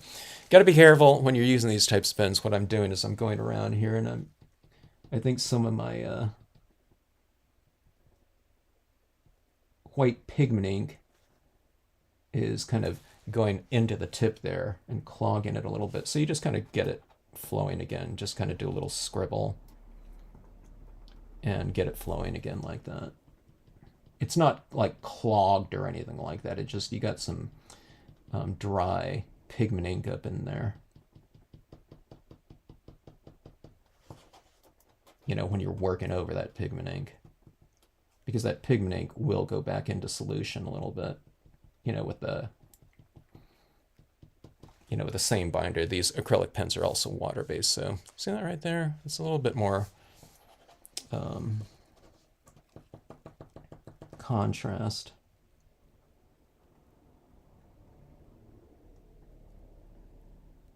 Let me go with a lot more contrast, a lot more white ink here, just so it shows up a little. Okay, now it's really flowing.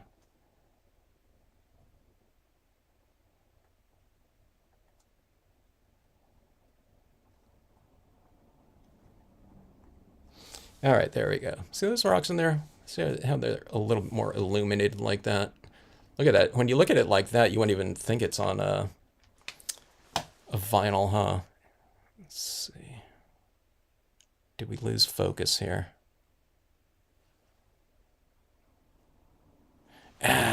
Here.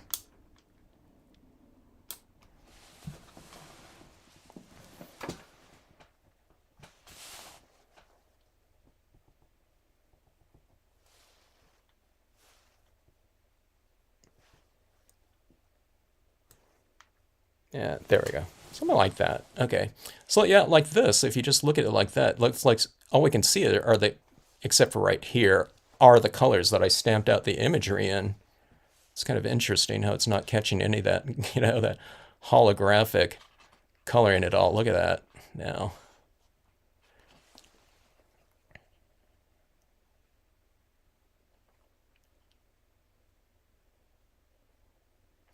Look at this. So if you do this slimline card, but you do the composition this way, you can wrap this around, it'd have to be a little bit bigger. You can wrap it around a shot glass. Because it is sticker paper, right? That vinyl sticker paper. You might be able to wrap it around a mug or something like that. I don't know if you're going to be drinking like hot coffee out of it or something like that. It might affect the vinyl a little bit. But anyways, okay, so that is the Milky Way done in navy, Prussian, which is basically a navy blue, directly over the top of that vinyl. And I think that, or that holographic printable vinyl. And I think that worked out really well. In fact, just all these images, just directly, like this cloud here, directly on top of there. It doesn't, that, I didn't put a lot of white underneath there. It's interesting how it looks white. It's because that vinyl or holographic paper, it kind of looks silvery a lot of times, without whatever you call it. I don't know if it's refraction or whatever of that light that's shining through there like that. But this fascinates me right there. Or not, I don't know, maybe not that one. This area right here where it's like you can't even see, hardly any of that holographic type of look coming off of there. Anyways, interesting. Okay, so let's go back to this one right here. Now see, I stamped out that cloud in that medium blue, which is called light blue from Marty, okay? And remember that you can use whatever dye-based inks that you have. They're going to stick on top of this sticker paper. But, okay, so what I'm going to do is I'm just going to go back in and reintroduce this cloud into these areas, but just stamp it in a darker tone. And I think it'll work a little bit better with the tone of that back there in black. I mean, I could stamp out these clouds in black too, but I wouldn't be able to see the trees quite as much with a black cloud in back there. So a little bit more contrast between, or a little bit less contrast, but still enough contrast, I think, between this blue and the clouds back there. I don't know. We'll see. We don't have to do it for everything either. I might just do like a couple of these clouds in a darker tone and leave the rest of them in that, that light blue. Let's see. Let's go with this one right here.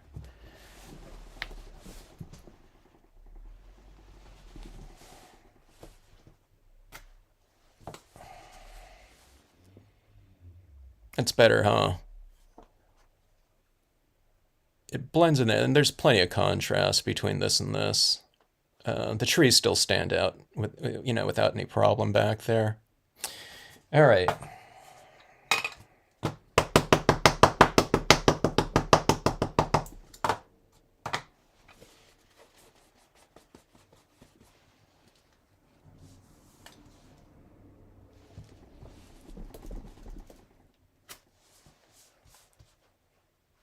I tell you what, let's do this. Let's leave some of that cloud light like that, but then let's add another cloud like back here a little bit more so it goes lighter than darker.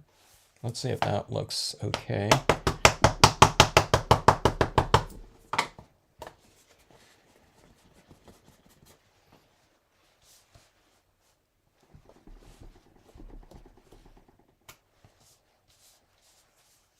And remember, these are all transparent colors, dye-based inks, so it's not as if I'm going to be stamping the cloud out over the top of a black tree and have, the cloud is not going to look like it's in front of the tree. It's always going to be, look like it's out in the distance with those darker foreground objects already stamped down there. Okay, so this one I'm stamping probably about a 1/4 inch lower than that previously stamped out light blue or lighter blue cloud. So you get this variation right here going from a darker cloud to a lighter cloud like that. Okay. So that looks a little bit better, I'd say. And I wonder if I can add some tone around the perimeter too. This one's kind of an open scene like this. And what I mean by that is, in terms of compositionally, I think it can use a little bit more framing with a little bit of a vignette. Let's try that here. Let's go with the same ink and let's try to add it in. I have to add it in with something really soft. So let's add it in with, where did my pack of cotton balls go?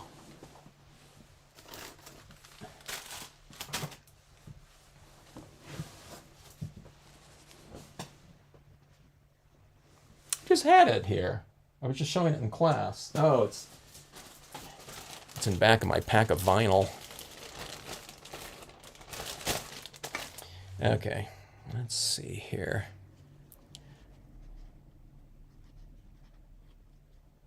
Hello, Laura D. Good to see ya.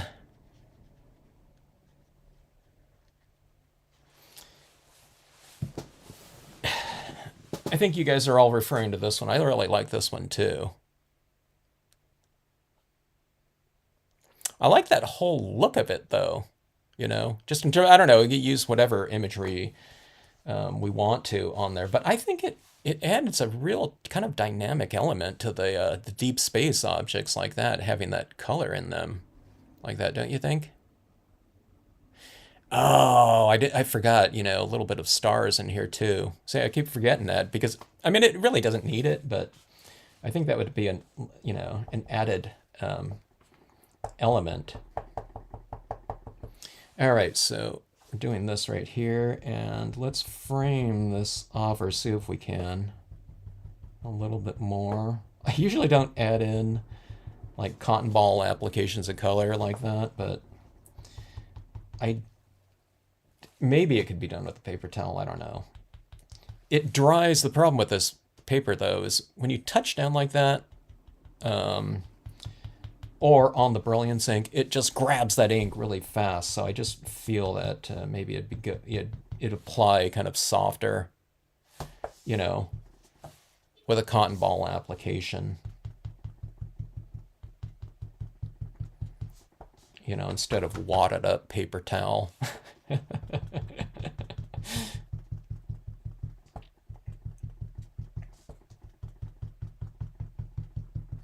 So when you're editing on a vignette to anything like this, go with a color that you're using out of your color scheme, okay? Or colors, all right? So I could do the light blue as well on here, but I think I don't know, I can just expedite it just by jumping into the darker tone.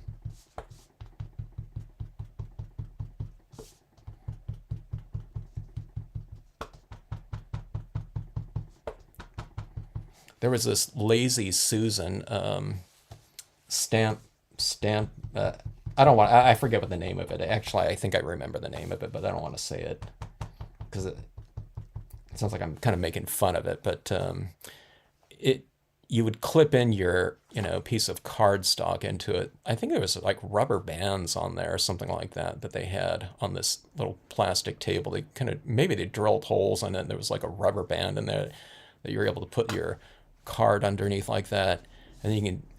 It's on Lazy Susan. It's like a spice rack kind of Lazy Susan. They didn't manufacture this. They just kind of tweaked it, so that you can, so you can spin your card around like that on that Lazy Susan as you make your cards. But when I saw that, I just was thinking, I don't know, I just kind of turn it like that.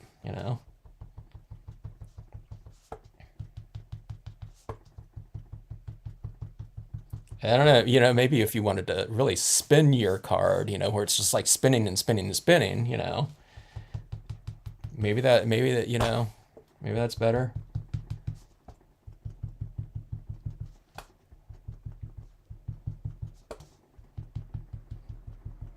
I could bring this up because that was like 30 years ago when I saw that invention, and the company that made those is not around anymore.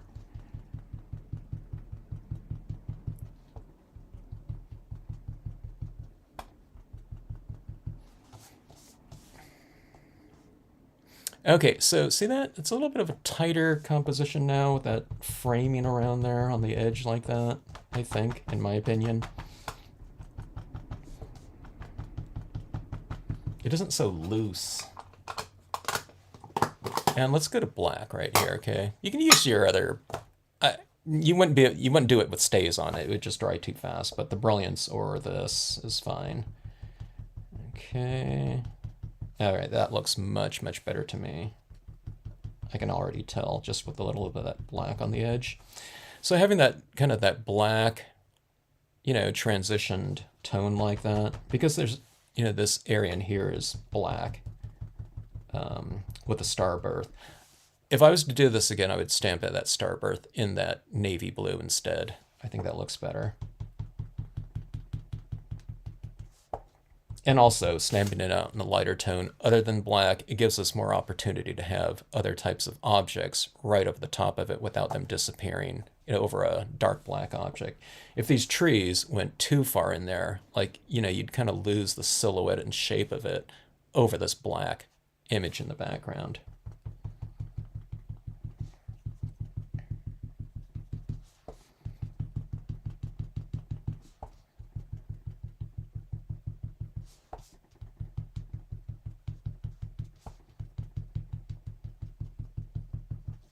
This cotton ball is working miraculously well. I don't know if it's because it's doing it over the top of, the white brilliance ink that's already been applied in there, if it's because it's on the printable vinyl, I don't know. It goes slower though than like a paper towel, which is holding more ink, because this is, there's barely any ink on the surface right here. It's not just like sopping up all my ink on here. If I'm doing it with a thicker ink like a brilliance or something like that, that's a different story. It'd probably be almost go too fast because it'd be like, you'd be adding blobs, but I can just go like right in here and just, straight on here like that.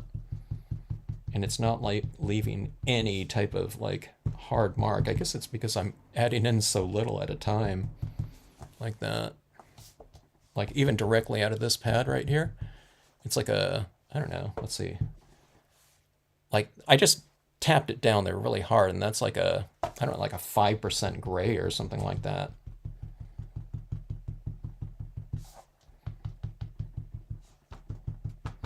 All right, so a little bit of a stronger kind of framing on here, I guess, like so. And then we got all those little sparkly little bits on there. That's if you just joined in, that's the Starry holographic vinyl. It's this one. That's on this one right here. I don't know if you can really see this. I guess you can see kind of the stars. There's a different patterning to it than if this one was stamped over just the straight plain holographic though. Maybe, I don't know, maybe the plain holographic's even better because the patterning of the stars are already in the image. I'm not quite sure. But I guess it's less busy than this one right here. It's a different image, but this one looks a little bit... I was going to say it looked kind of busy, but it doesn't look busy to me now. It's not too bad. This one, it seems like the stars are buried more, because probably because this isn't stamped in black, I guess. I'm not really sure. Annie, these two are the Koala papers right here. I don't think there'd be any difference between the U Inkits and these ones, though. I have more of the, I have one pack of the U Inkit papers, but I have several packs of the Koalas. So I'm starting to run out of some of the patterns of the unique patterns of the U Inkit ones right there. Okay, so let's do one more, and let's do this one really fast, okay? Let's go with... I really like that elongated format of this one, too. But I just have this smaller one because I just wanted to, I don't know, I wanted to see what these look like really fast in tonight's live stream. Like I said, when I first started this video out, I just kind of decided, like, as I was cleaning up my desk, okay, I want to try this out. But, okay, so let's go with this lakeside cabin here, and let's go, okay, so on this one right here, we went with the Milky Way and the cloud, mostly in the reflection area. There's hardly any sky up here at all. So let's make this one more about the sky, okay? And I'll use a different image. I'll use the nebula with star. Okay, so this is going to go here. I have to think about it backwards right here. So the cabin's about right here. Let's go with a pretty decent amount of white pigment ink, kind of going up from the bottom up like that. All right.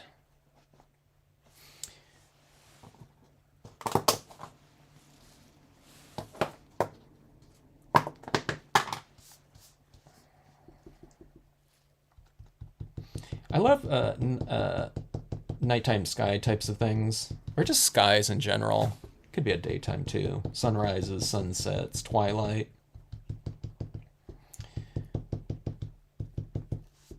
And I don't know, I think for me, I'm trying to think of what this combination of the holographics and those sky figures is like for me. Then it's, I feel like I don't know, I feel like it's, I always say that, it's more than the sum of its parts when you're combining these two things like that. I don't know, it just seems like the effect is kind of going up. I don't know about exponentially, but I don't know, just that amount of variation, I guess, is increasing, I don't know, like threefold or something like that. Meaning, okay, so I can use these sky figures like this, and I can add in any kind of colors I want to it, okay? And that gives me like a lot of, freedom to make these into whatever colors I want, okay? But this adds variation and motion into it, and not just the colors, so. But, you kind of have to work around it a little bit, with some of the, I don't know if I'd call it limitations, but, you're not doing this and say, okay, I want to create this card, and, the theme of the card is going to be, green for St. Patrick's Day, okay? It's not going to cooperate. There's greens in there, but what someone sees, I don't know, I probably wouldn't do, unless the image was all in green or something like that, it's probably not going to be my, I don't know, St. Patrick's Day surface that I'm going to do something on.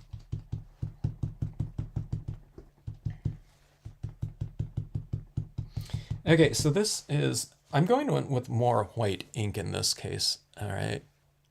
Then, let me see if I can, hard to show you. Okay, there it is right there. See, it's all blobby in the middle right there.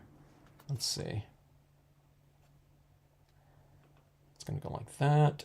Now see, I always underdo it. I think I added a lot more that are going over the trees, but I just added it right up to the trees like that.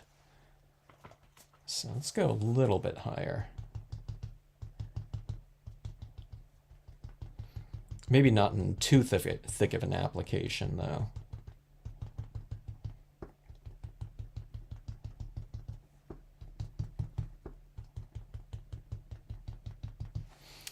Okay, so it would be like that right there.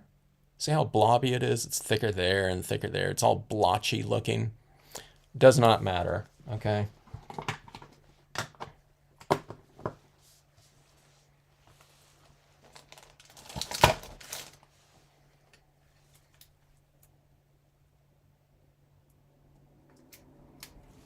Does everyone stamp out Easter cards?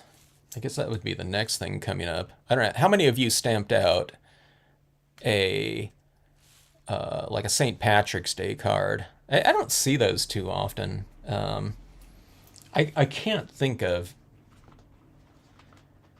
I'm trying to think if I can remember a St. Patrick's Day cards. You know, I'm sure I've seen them in the past. You know, themes with like, you know, rubber stamp madness submissions and all that. But I don't know. It just off the top of my head, I can't remember too many.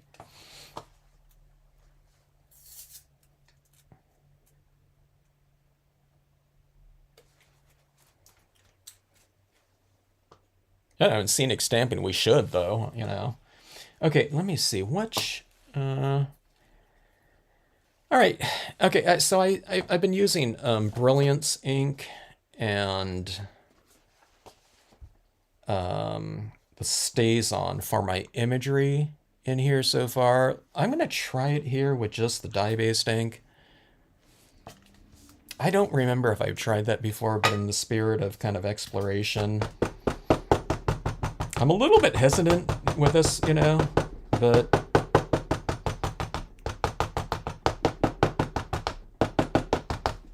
I don't know. The cloud worked in dye-based ink over the top of it, so I don't know why, you know, black wouldn't work. But I don't know. I just haven't really been doing that too much. All right, so dye-based ink, let's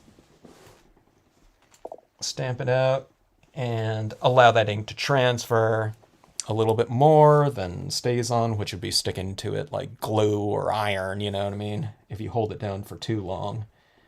So just whatever ink you're using, just, you know, I don't know, treat it accordingly.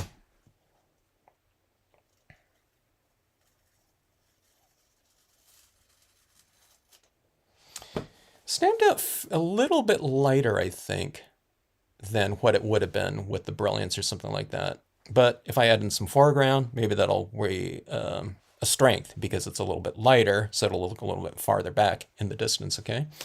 But again, there's my blocking out, so I don't have all these colors of the holographic showing right through my cabin. That's why we do that blocking out before we stamp our imagery out in there. Vintage Scrap Girl does cards for every holiday. That's cool.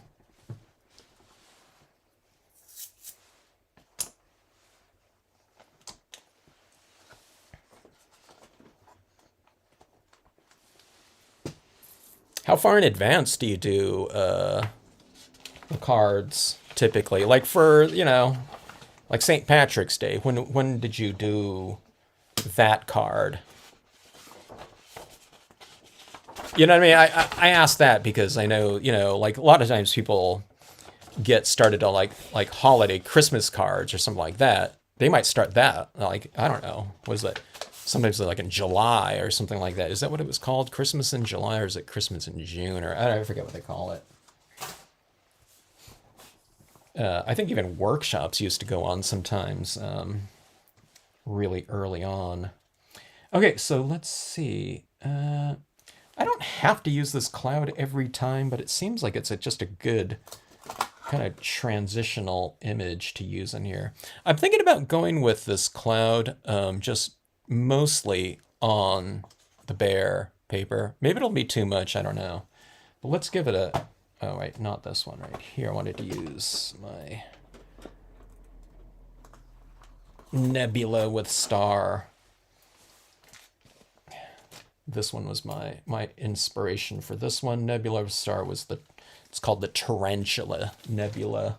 You can look up the Tarantula Nebula on whatever search engine, and it'll show you the imagery that I got that idea from. And let's go back in. Let's dip back into our navy blue tone here.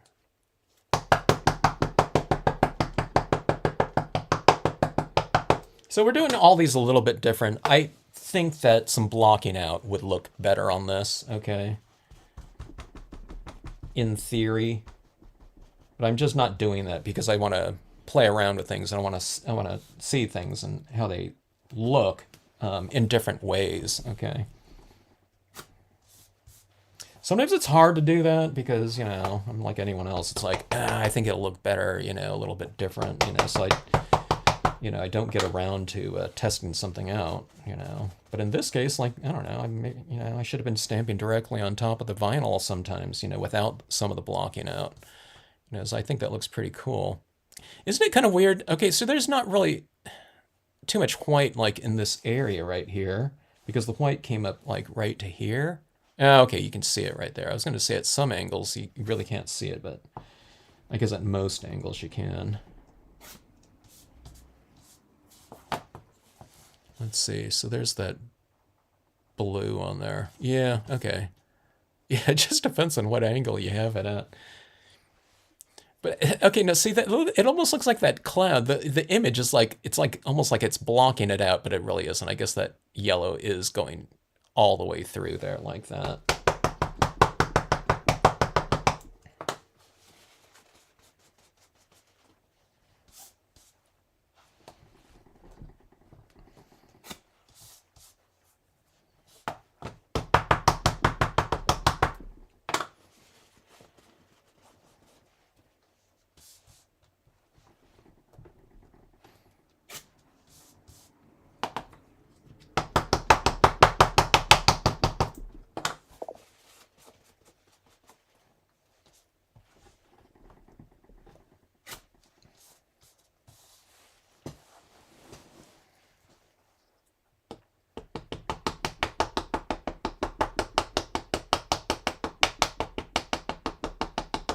Shannon and Sean make St. Patrick's Day cards very cool.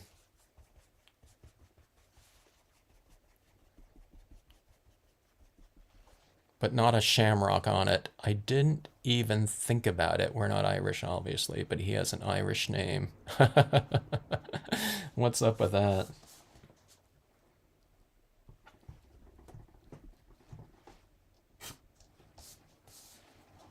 Well, maybe you were, you know, I don't know, you're eating corned beef or something like that when he was born, so it just like subconsciously you came up with the name then. Or you saw that it was going to be, okay, he's due on St. Patrick's Day, if that's the day he was due.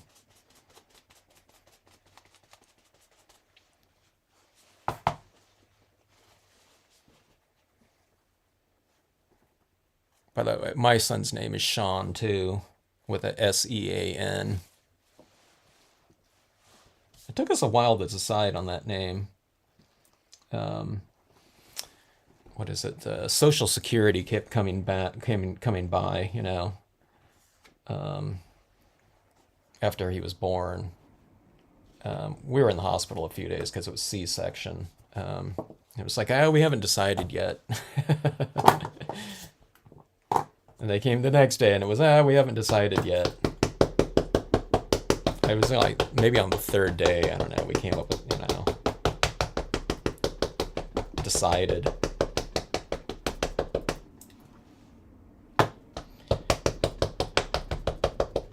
Okay, so here's the nebula with star image like that. Okay. And I kind of put that ink in the center here without going too much around the perimeter. You could, but you can just kind of wipe it off like this a little bit. So it's putting, you know, I'm bringing like a real deep space type of imagery into this, you know, scene here. It's more like Earth-based or whatever, but I don't know. It kind of adds to that, you know, a little bit more of a whimsical type of thing when you bring in like, you know, like spiral galaxies and, Hubble telescope types of imagery into the terrain like that. Okay, so that is the Nebula Star. That one's stamped out really, really light. It's an airier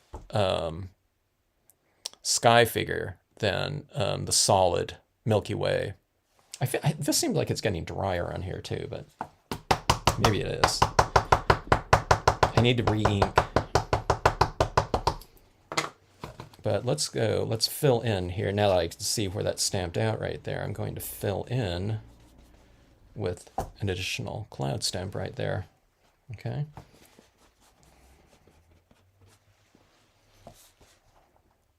I'm trying to think if I ever stamped out a St. Patrick's Day card. You would think that somewhere along the line I did, but I'm not sure. Okay, so that is okay. Now see that? See the clouds are all kind of in that holographic space, you know, in terms of area, not outer space. And to me, it's what I speculated would have. Oh, that looks kind of cool like that in some ways. There's a lot of separation between this and that background without any additional white up here. But I think I can't resist. I think I am going to add on a little bit of white right around on some of these clouds just to block out. This is almost, it's a little bit too busy for me up there. And look at it. See, this is all stable down here. Look at those light beams like that. Maybe you can't mount this so that when people get the card like this, they can do things like this. You know, oh, and there's like Northern Lights like that too, if they do this. Maybe you need to send out a card kind of, you know, curved like that, you know, as a foundation. It seems like there's more different kind of lighting opportunities like that. Okay, but I think a little bit of white around in here, just, I don't know, it's too different between here and up there, I think, right now. We could bring in, you know, additional imagery in here too, and I think that would ground it a little bit more and tie those two areas together. But I think it could use a little bit of help with texturing and lighting with some additional white too. So let's see how this goes.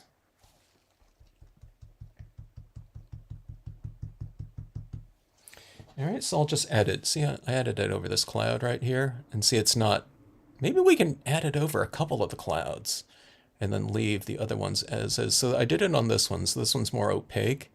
And see, this one's just as is. Let's go every other cloud, maybe. We'll oscillate it. I have a feeling that these more opaque ones are going to look closer to us because that's what it looks like to me. This one kind of recedes into the background. Now, see that? And let's go right here.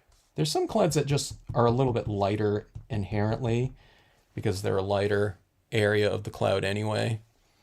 So I'm just going in, I'm kind of sticking with that kind of pre-existing lighting convention in here. So see that right there? So this one right here, I just kind of added it up here. I didn't add it down there.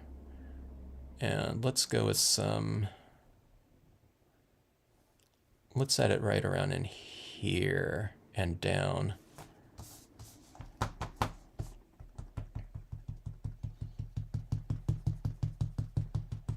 Surprisingly, it doesn't take too much ink at all. But what I'm really pleasantly surprised at is that, you know, adding that white over those clouds like that, it doesn't, you know, the imagery is still standing up pretty strong against that background in there. So there you go, like that.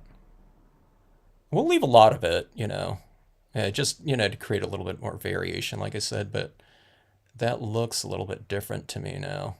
Having that white here, here, here, and then here. Let's go a little bit right here because this cloud goes in the farthest. So let's add a little bit right in here. I can just add a little bit just so it skews things slightly more maybe. Yeah. Okay, so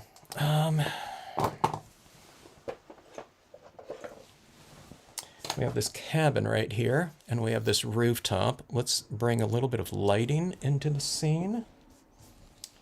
Light and shadow, so if we color in the side of this cabin like that, it makes the rooftop seem lighter, but I don't want it just white, so I'll add a little bit of tone onto it like so. All right, and let's go back to these two right here, the blue. And I'll add some of this down in this water. Kind of adding these colored pencils. To me, I feel like I'm kind of locking myself into having to use the stays on if I stamp out some foreground in here going over this waxy pencil, because I just don't. I don't think I usually don't spray seal these printable sticker papers because everything's affixed on them really well, and I don't think it's going to change the or enhance the colors, at least not too much if I spray seal it. So I tend to just leave them as is. Okay, so that being said, if I stamp out something over the top of wax, which colored pencils are, I want to go with the stays on something that's going to adhere to that waxy surface a little bit better.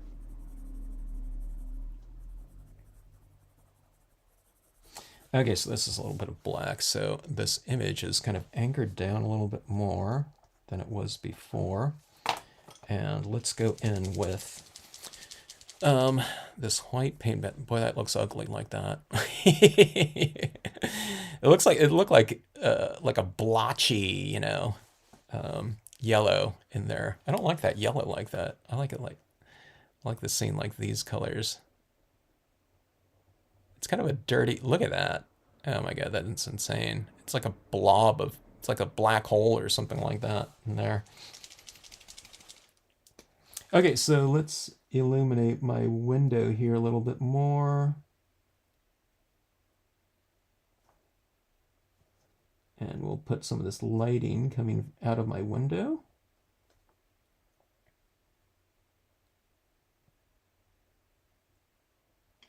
Down into my water. Okay. See, that stands out a little bit more. And then we'll flank it with some additional imagery with those foreground elements, okay? There's a lot of space up here, in this scene. So having something go up there, I think will kind of blend the two objects together a little bit more, create more spatial depth, and just kind of give it a stronger, I don't know, kind of visual foundation. So again, stays on just because there's, some of that colored pencil work around there. I think it would, go on. Sometimes I use a lot more colored pencil on some scenes where maybe it's really important with the stays on, but I don't know, that little amount, I guess the brilliance would be fine too. The dye-based ink, I'm not sure. I haven't really tested that too much. Okay, but that being said, okay, even if it does seem to apply to it just fine, if I put dye-based ink over it, would it be prone to kind of wiping it off, being that I'm not spray sealing it? I don't know, maybe. Or if you're sending it to someone and they're handling a lot.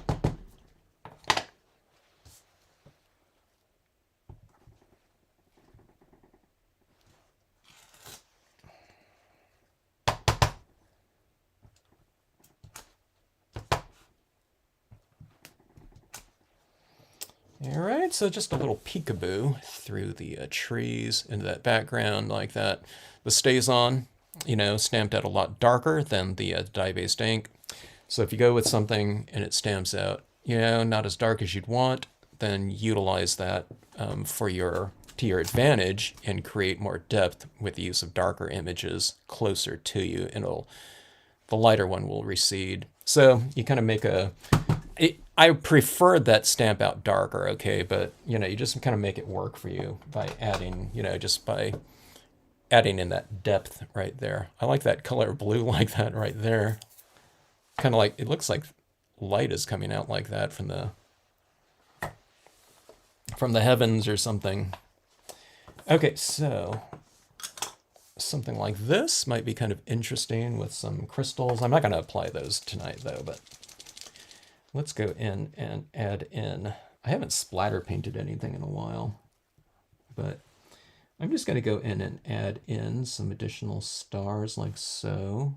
Snowfall in this would be kind of interesting too. If you add these little dots over the top of things and over the top of the trees, then it reads as snowfall. Okay, so see this rooftop right here now too. I just thought about this. Let's add a little bit of white to that and transition it a little bit with some dots coming down from the top, and then you space out your dots a little bit more as it moves from the top of the rooftop down this way. So see, it does that as opposed to just having a straight line up top there. Okay. And might as well, let's see, put a little bit of highlights on some of these trees in the foreground. A little dot of white creates that little highlighted sparkle in there. You can put it on your clouds in there if you want to too. But see, there's those are stars. You can't really see it too much until it gets a little bit darker. Let's see. Oh, okay, there's the stars like that. For the most part, you're not looking at it at the darkest point like that. Look at that. It's really dark down there, but it's more just a layer. You know, you're going to be looking at it more like that most of the time. That's a lot of holographic. Like I said, I can mute it down more with the use of some additional white pigment ink in there, but I'm just going to leave this one as is because this one looks really different because I just, the amount of, white pigment ink that I used in there as a foundation just wasn't, it's not the same amount as as I typically use on all my pieces. I want this one just as a reference so I can see how much of that's showing through. It's really hard to get this on camera here with so much glare coming off of that paper. I think it's glaring back into the camera like that. But there seems to be a lot of depth in this one right here. Some different birds or something like that might be interesting up there, because they always fly at night, right? But look how deep blue that is. Let me see if I can get it here again. I saw it briefly in there. There's a certain color that I really like. I can't even get it anymore. It almost looks like a skull right there, that face, like 2 eyes, nose, and a mouth right there. Yeah, see that color right there. I really love that tone. That kind of emerald greenish tinge. Kind of like that. But yeah, see where it transitions into the blue and then purple like that. Anyway. All right, so let's see here. Here's my little kind of exploration here today. This one, this one's just too dark, I think. But I thought I needed to do that just to hold up against it. I do.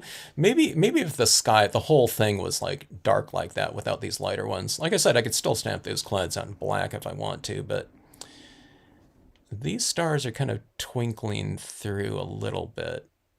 And I'll play around with that a little bit more, but I think this would be good stamped in the darker blue or something of that sort. We can go with like a warmer tinged one too, where I do it in browns and maybe add in, I don't know, warmer colors into it maybe. I'm not sure. That might kind of be interesting. But I do like that look of it. It's a little bit more subtle, I guess. Maybe it's because of the imagery too, but maybe it's the combination of the imagery stamped out in black, just so much darker. All right, so this one for me is the one of this kind of experiment here. The clouds are a little bit more blocked out, okay, but you get the benefit of all of those different types of tones throughout there, about like that. Look at that. And you can see those clouds aren't, they're blocking it out. Not this one right here, because I left that one as I added a little bit more up there. But I think that looks pretty good. And I like what's going on up here too. Like that darker kind of Milky Way is up there, but that color just slices right through there, that lighting, huh? I guess it's that glare up there, But I think that's really fun right there. It's pretty simple composition too. I mean, it took a little bit longer because it's like 2 cards, something like that. But no, colored pencil, minimal. It was like 2 colors or something like this. And then this one right here, I think it's pretty cool, but like I said, I would do a lot more blocking out. It looks better to have those clouds anchored down a little bit more than this one right here, I think. But I did block out this and a little bit of those areas in there. Not with a solid white though, because I'm putting it over the blue and I didn't want to obscure the blue clouds too much, but I don't know, that one's pretty crazy in there. I don't, it seems strange, but having kind of like twinkly little um, crystal rhinestones up there would kind of anchor that and mellow it out a little bit. It's interesting when you have kind of like blingy kind of elements, kind of, you know, mellowing something out a little bit more. But this one's like, I don't know, it's like moving around. It's like one of those kaleidoscopes that you look through, and you turn it, you know what I mean? And everything's just so kind of wild in there. Look at that. Look at that right there. That almost looks, if we can create a card that just has that right there, just permanently in there, I think that would look pretty cool. It'd look like it's some kind of northern light type of thing. Look at that right there. It's like that light is shining down on that cabin, top.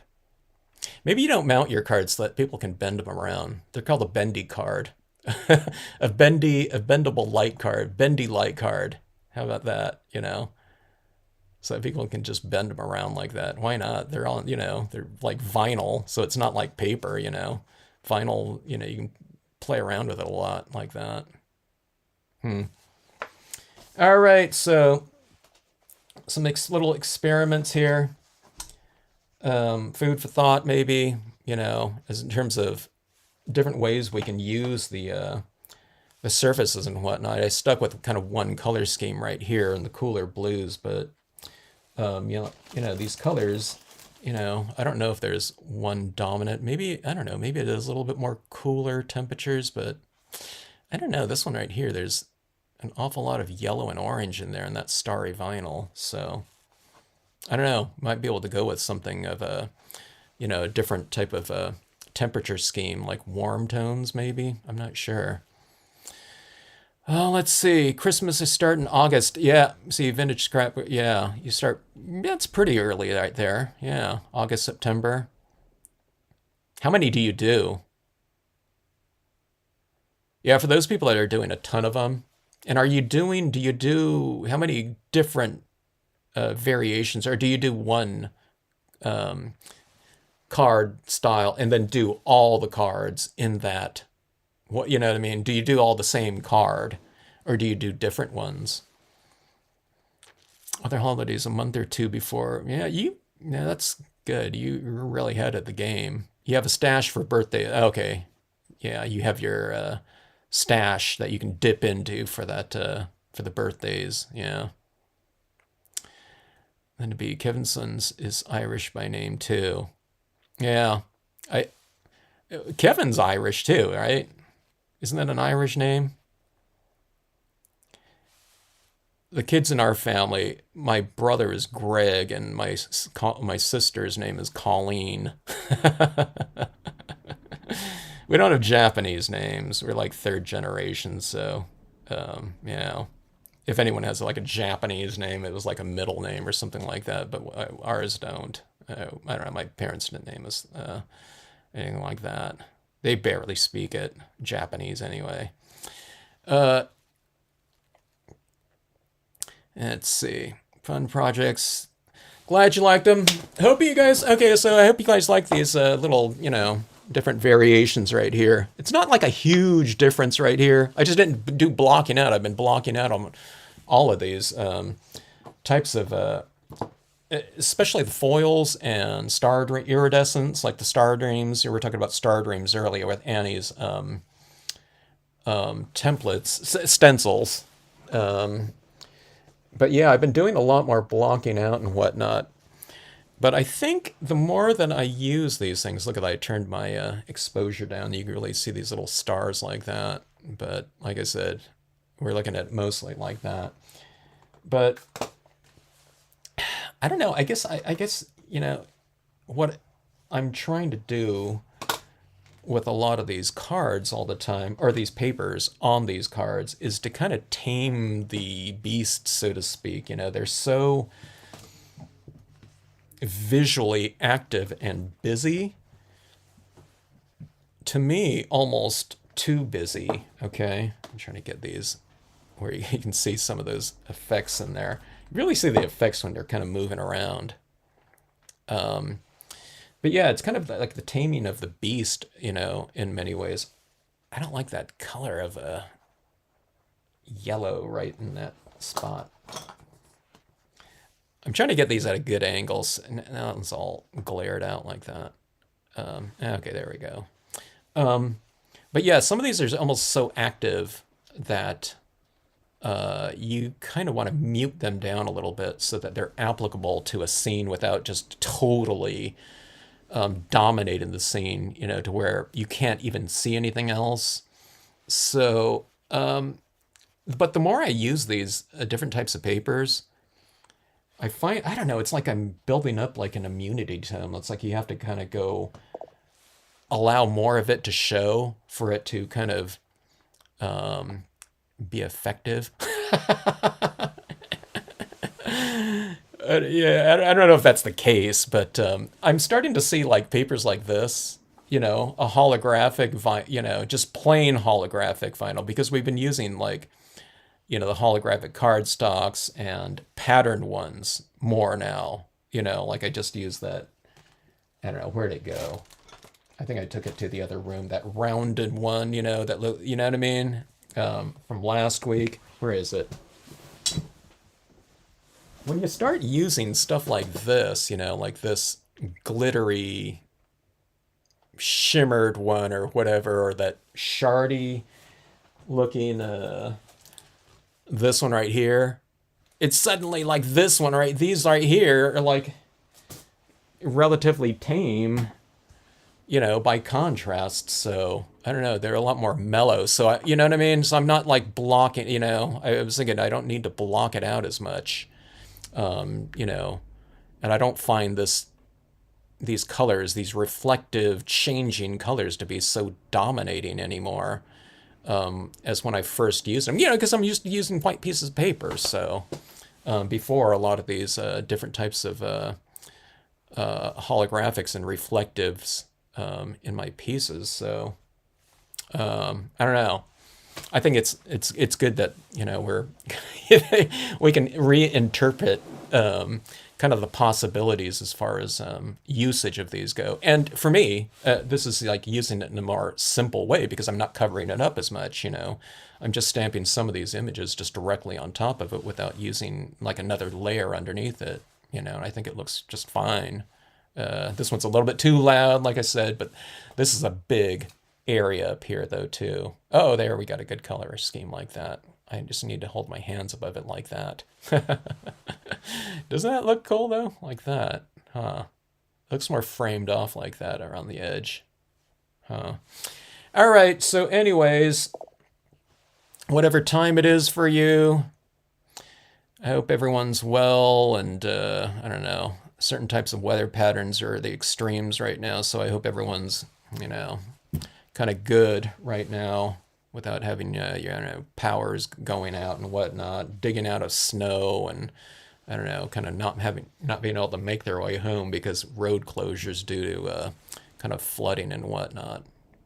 But I don't know. Out in the west, like I said, we need the rain, and we need all those reservoirs to fill up because I don't know, constantly having to worry about the water is not fun. But anyways, yeah. Let's see. Vintage Scrapbooks does 4 to 5 variations. Okay.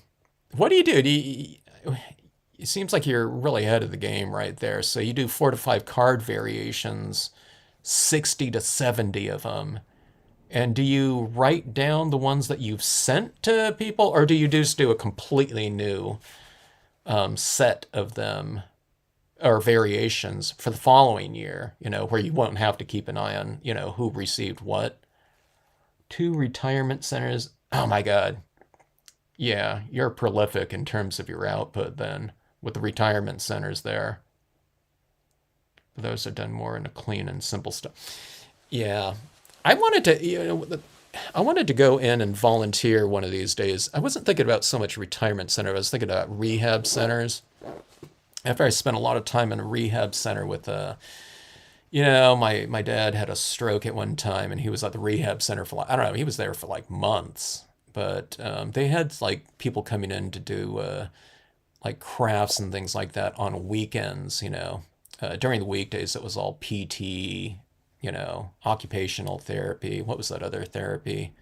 I can't remember it was, but yeah, I always thought about doing that. But then like COVID hit. I don't know. I was always like super busy. I went, but they wouldn't have anyone from the outside going in like these days, anyways. I don't think, and doing things like that.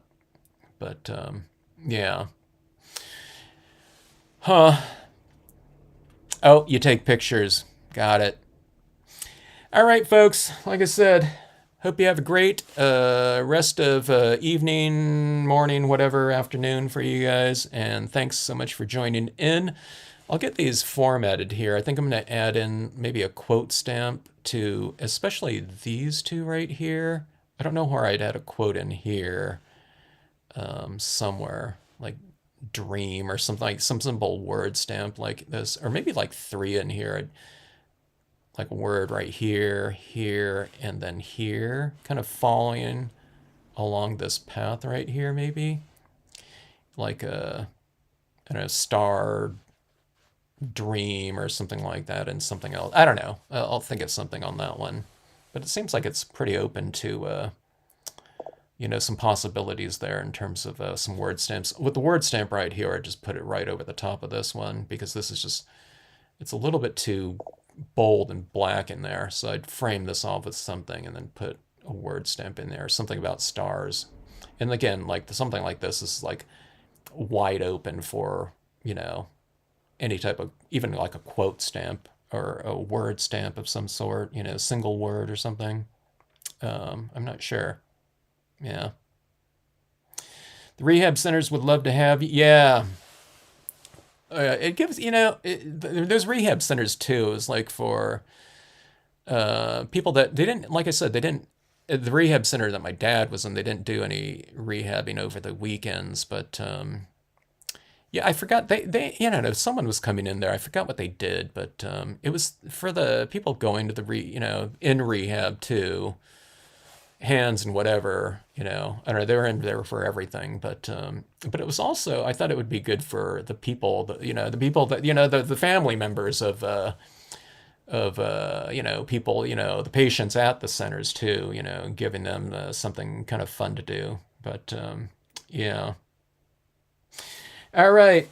So anyway, thanks again, folks. But yeah, I'll get these formatted and I'll get them posted up somewhere. I put them on my Instagram and up on like Pinterest and Facebook. So we'll figure something out here sometime. I think what I'm going to do is I've just been using the sticker paper and then I'll mount it on something and I'll mount it on one other piece of paper. And yeah. And like I said, these pieces right here, they're good to go. You don't need to spray seal them. You could, I guess, And we talked about this last week. But if I spray sealed it with anything, it would probably be like a matte or like just a spray fixative. Nothing kind of too thick and shiny or anything like that. And yeah. All right. Thanks so much for joining in. Hope to see you on the next live stream, whenever that might be. I've been working on a ton of designs, and hopefully I'm going to get the plates ready for that and sent out this weekend. So, before too long, I should have some new designs to play around with, and I can't wait for that. All right, folks. Have a great rest of the night. Thanks again.